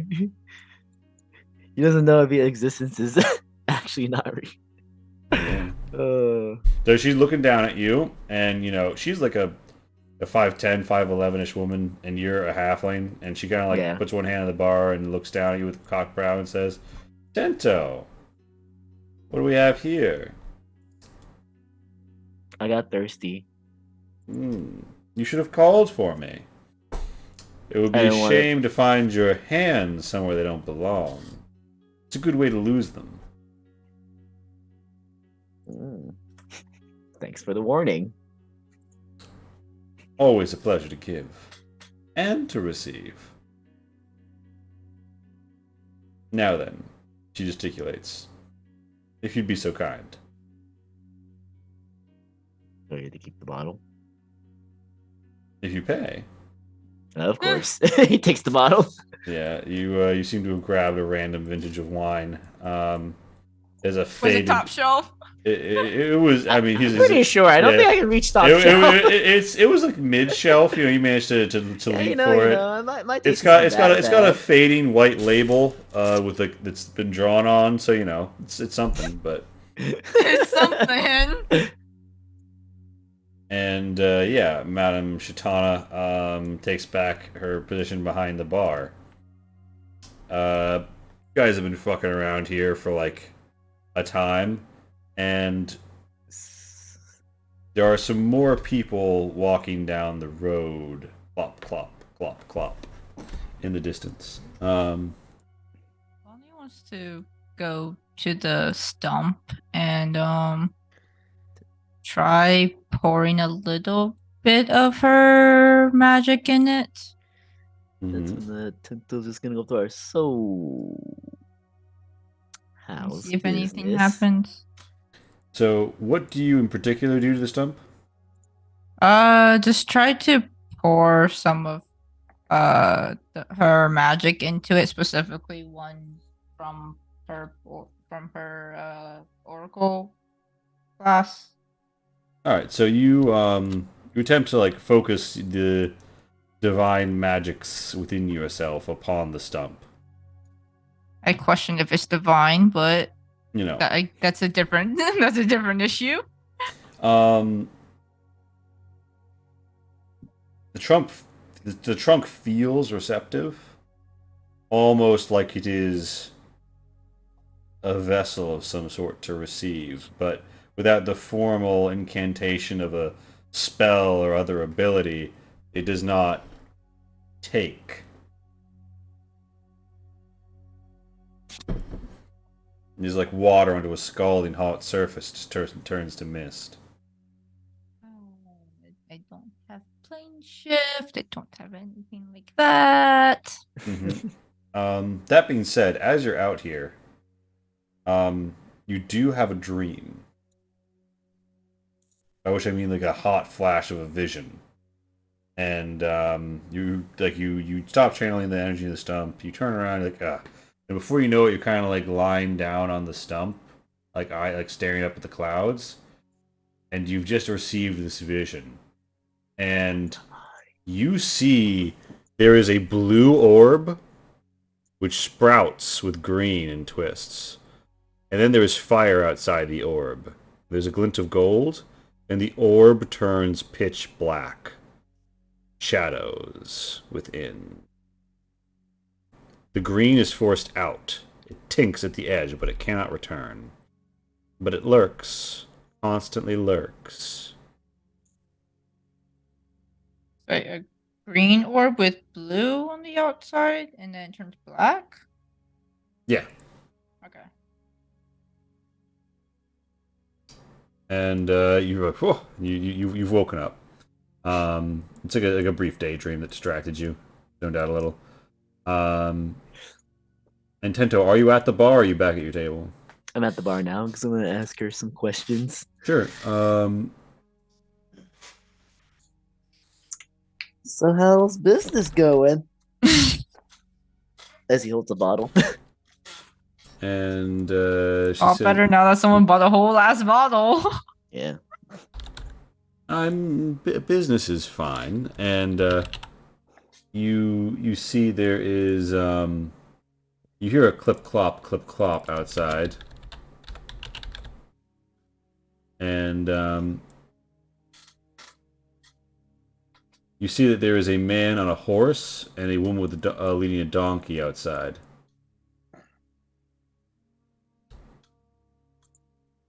And she says, "Oh, it looks like we've got some more business."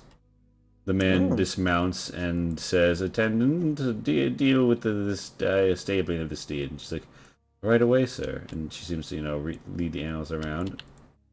He steps in. He looks at Tento, and he looks at Madame Shatana, and Shakes the bottle at him. Cheers. Ah, yes, I see the libations have begun. Ahem.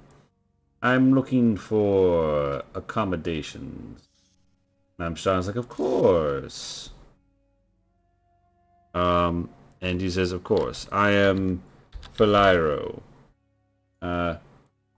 That's and he puts down a bag of what appears to glint silver, and he says, "I'll start a tab." And she says, "Of course," and she takes that and puts it in a back cabinet. And he says, "There's this woman, hurry yourself. I want the animals tended to." And he then goes to the north table to sort of take up residency there. Real charmer right there, isn't he? Memstein says, "Yes, well, clients." And Bento, you got your bottle. You can tell Shatana's like sizing this guy up, and yeah, Lonnie, you've had your little vision. You're out back. What do you want to do? I just wander back in. Seems like we're not getting kicked out of this place yet, so that's good. What do you mean yet? Look, you were opening one of their things. I guess once. I guess tell her. Well, I guess once it gets big fire, I like to have a conversation. Also, Lee, just let me know if it's been 10 minutes since I cast the spell. Yeah, it's by now. I think it's been 10 minutes by now. Okay.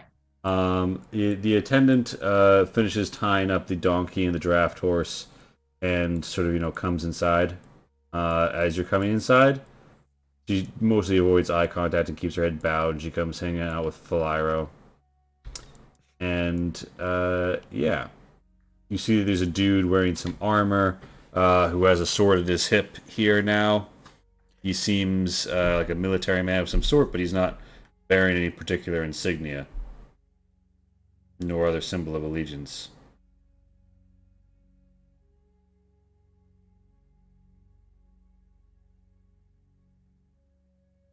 And Madame Shatana says, "So, did you have any luck looking for what you're finding what you're looking for?"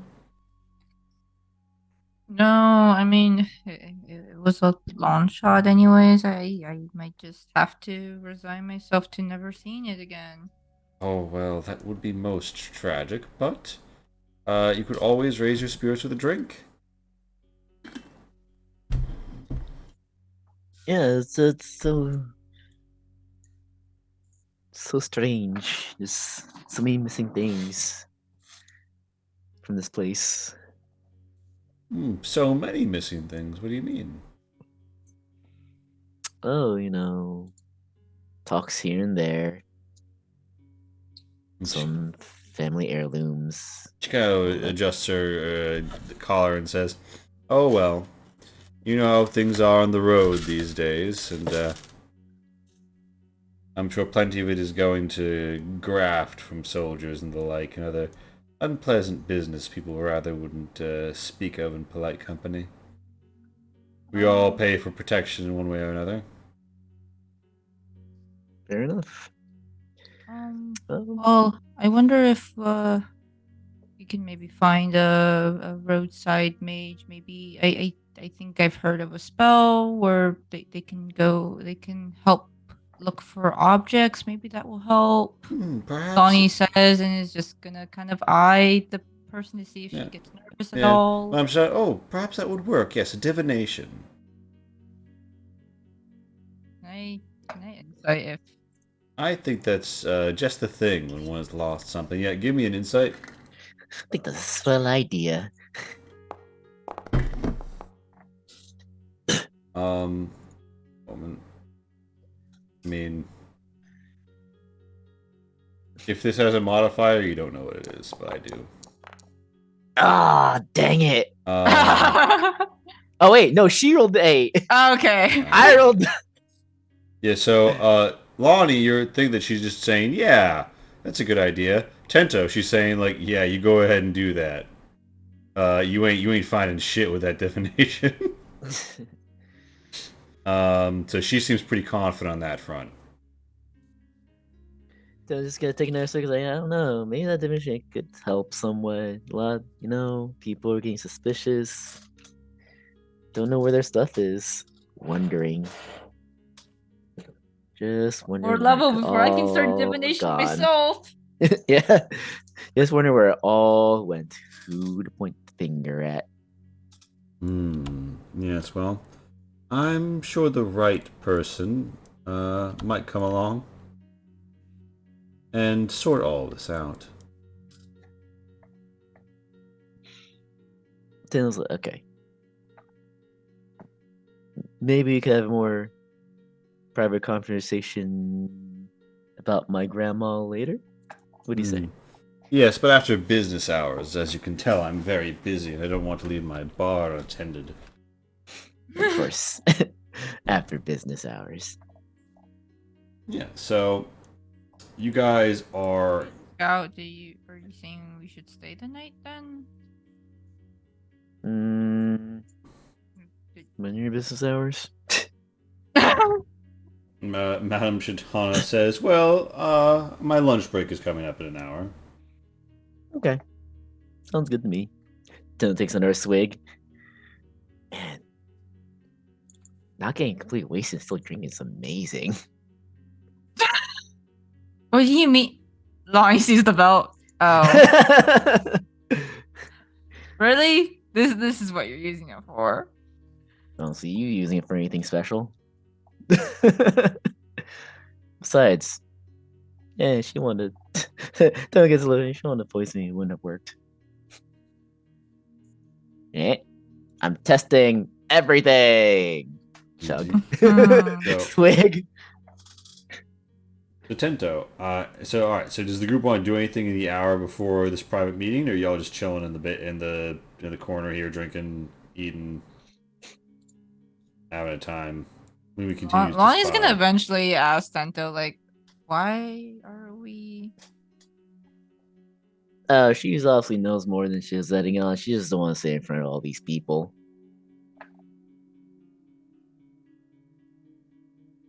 And what makes you think that she's gonna tell us? Oh, because if we get rid of her problem, then her business comes back. People stop suspecting her. Especially if she's doing something else on the side. Why not get the free help, right?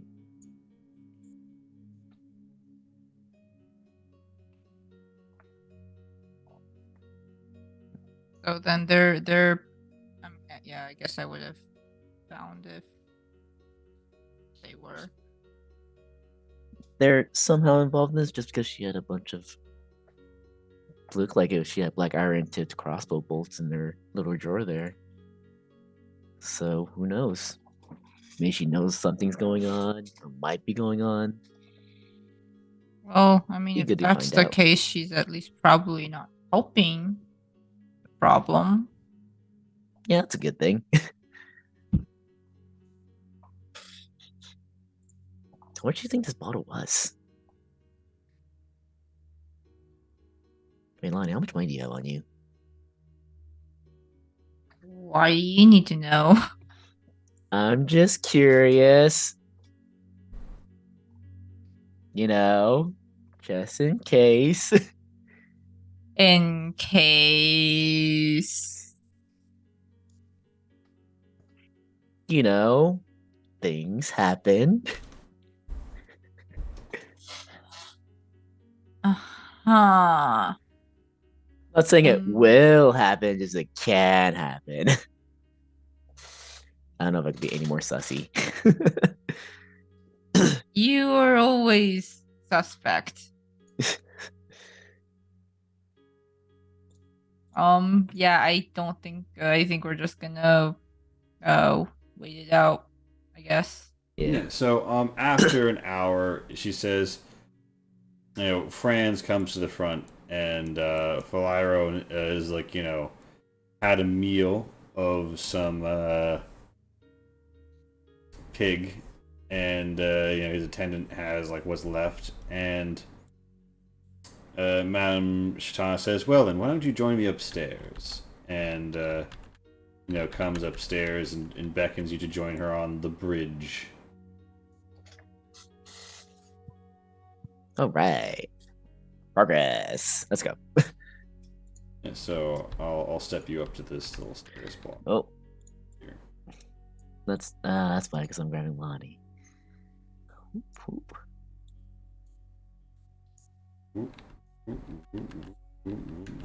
Not that it probably matters, but do you want to bring the machine with no name on this journey? Sure. Stomp, stomp, stomp. The bridge Do ways. stomp. She says, "Why don't you come join me in this storeroom?" And she opens the door. Okay. Any traps? Not that you see. Investigate for traps. This is something Shane would be complaining about. Are you sure there are any traps in here? Yeah, so she goes to the door. She says, "All right. Well, Tento, let's just say I have my suspicions that you're not actually here because your dear friend lost something."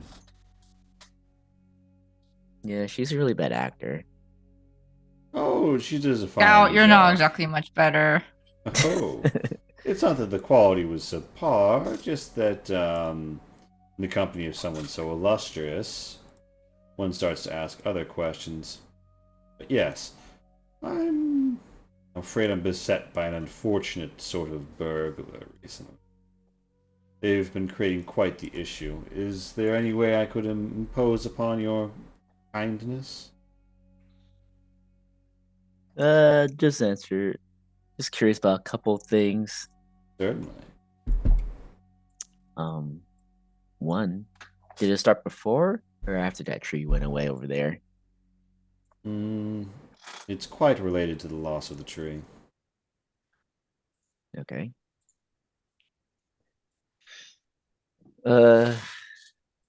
Is it Fey related? She nods and says yes. How bad is it? There's a certain Fae that I'm certain is lingering around that needs to be removed. Oh, so it's still around here? Well, things have been going missing.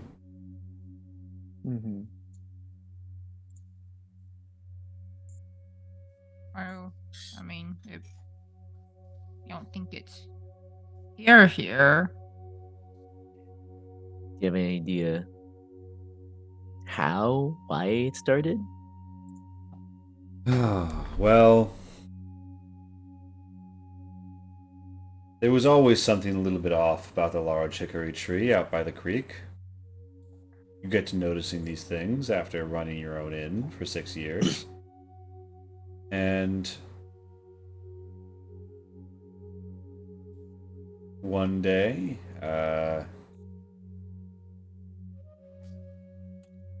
well, I came to believe that there was something Fey related about the tree. So I had Franz cut it down. Sold the wood to the Tessans. Always using it for their army operations. It's a big, sturdy piece of wood. Anyway, you're offloaded it basically for free just to get it out of here. Ever since that day, there's been a bit of a cold wind blowing. Something just always seems a little off.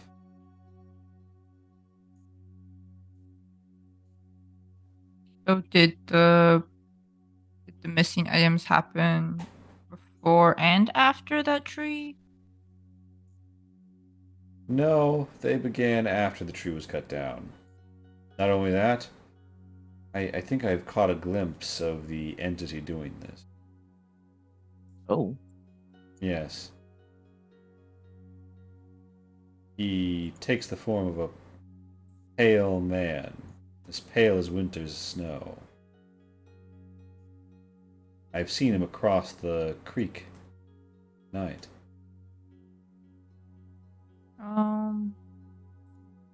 A pale man across the creek. Yes.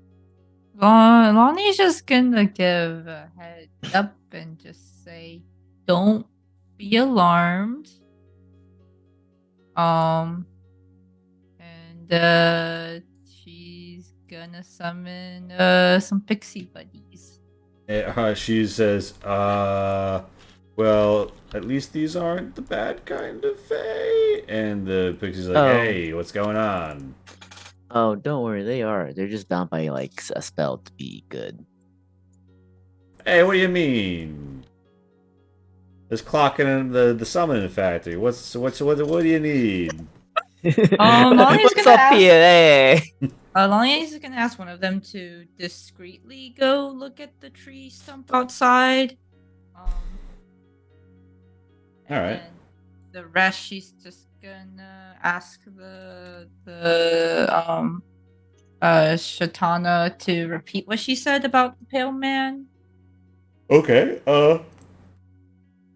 she repeats what she said about the pale man, and the pixie comes in from outside and says, whoa, boss, I almost went over the line. Line? Oh, you don't know? This whole place is done up with a circle. On the outside, and the other pixie's like, well, it sounds like the whatever's in the woods is watching for, something to come out. Yeah, well, there's a protective circle all around this tavern. Oh, sorry. Madame Star says, what do you mean a protective circle? Oh, Guys. there's a boundary they can't cross. But it seems like it's old. Grown into the ground. Maybe it's been here for a really long time, but now it's changed.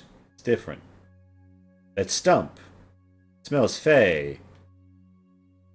But maybe it's not theirs anymore. What does that mean? I don't know. It's just, I can cast spells. You want to fly? I cast spells. What do you want me to do about it? Hey, you're the ones on the adventure here, okay? I cast spells. I do things, you know? Yeah. Shatana says, well, it's all well and good, but whatever this circle is in ancient powers, I mean, perhaps this is related to whatever the entity is trying to do. But please tell me, would you... have anything under the tavern?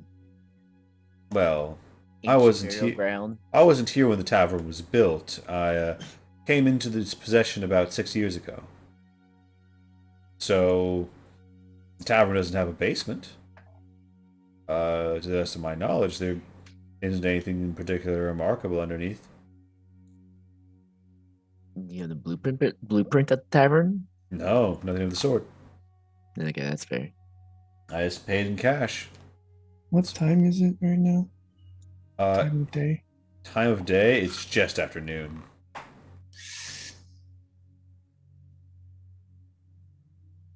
All right.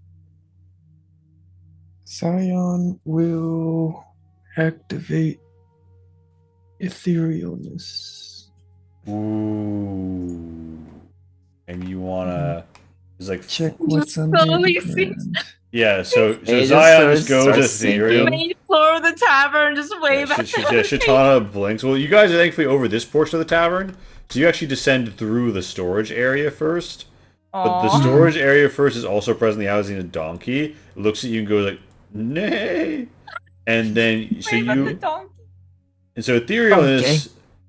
Does etherealness let you just like go into like totally filled spaces without taking damage, or do you take some force damage from it? I only take damage if I become unethereal. All right, so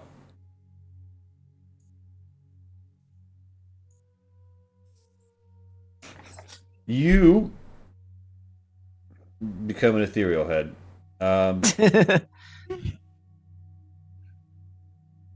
So the world, things are slightly gray here. In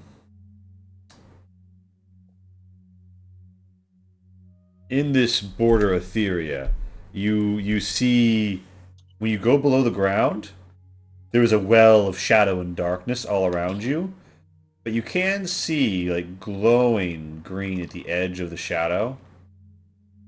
Somewhat obscured by the dancing well of shadows, you do see the roots. And you're not sure if these are the physical roots or a spiritual extension of the roots, but it does look like the roots from that stump form a circle all around the tavern. Mm. And in the ethereal plane, like when you poke your head back out, if you poke your head back out around, like look around the tavern, it's like you're in an orb of shadow.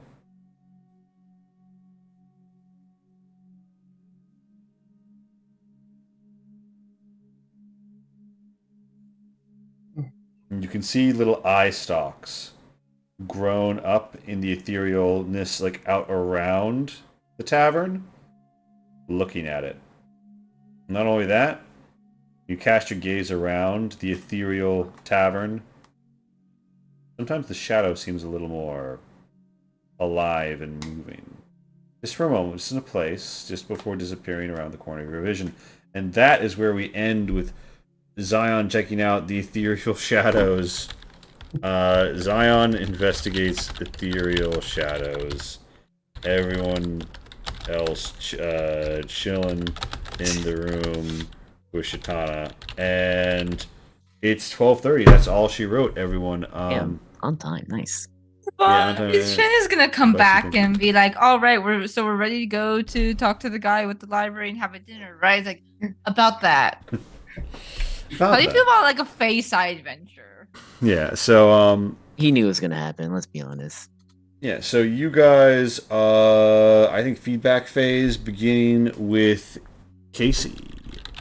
Hit me with it, Casey. I think like a bit of a slow start. I mean, I guess that's also like kind of a given since it's Can you be been a little bit closer? and like we're just like what happened again? This was I don't know if you intended for us to go on a little side adventure, but I think it's fun. Especially because one of our members isn't here today. But the face stuff is always fun and interesting. And added mix of random celestial is also gonna be interesting. So, looking forward to a good mystery. Also can't wait for us to level up. I were supposed to do that this time. Are we? I don't know. I I think believe. that was one of the things. I think on at the like, end of this arc, at the end of a truce at dinner. Okay. Yeah. So. Level up. Level up. Level up. So. Yeah, that's the situation. Yeah. Yeah, that's about it. Okay, Darwin. yeah, today was a lot of fun. Lots of fun RPing. And then I think it's like Casey said, it took a little bit to like catch up on things because it's been a bit since we played. Yeah, the But it 2 was week once- 2 week gap is rough. Yeah, but once we got in like the flow of it, we like just popped off. It was a lot of fun, a lot of silly moments. I'm glad we still have like these weird like little side quest things we could do on the road. We're just not relegated to like the single quest that we have. Yeah. But I think that's it for me. Can't wait to see how this story ends.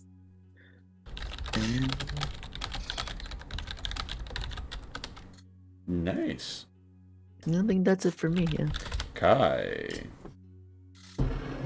Yeah, I enjoyed the RP and the silly stuff, and the interesting face stuff. I agree that it was a bit of a slow start as well, but you know, others have said it, so But yeah, it's good to mark down that we're all feeling the slowness of the mhm, start. yeah. And I look forward to whatever this mystery is. Oh, this shadow. Is it Tyr? It's Tyr in his cocoon. Tyr's gonna evolve into his next stage. The final boss.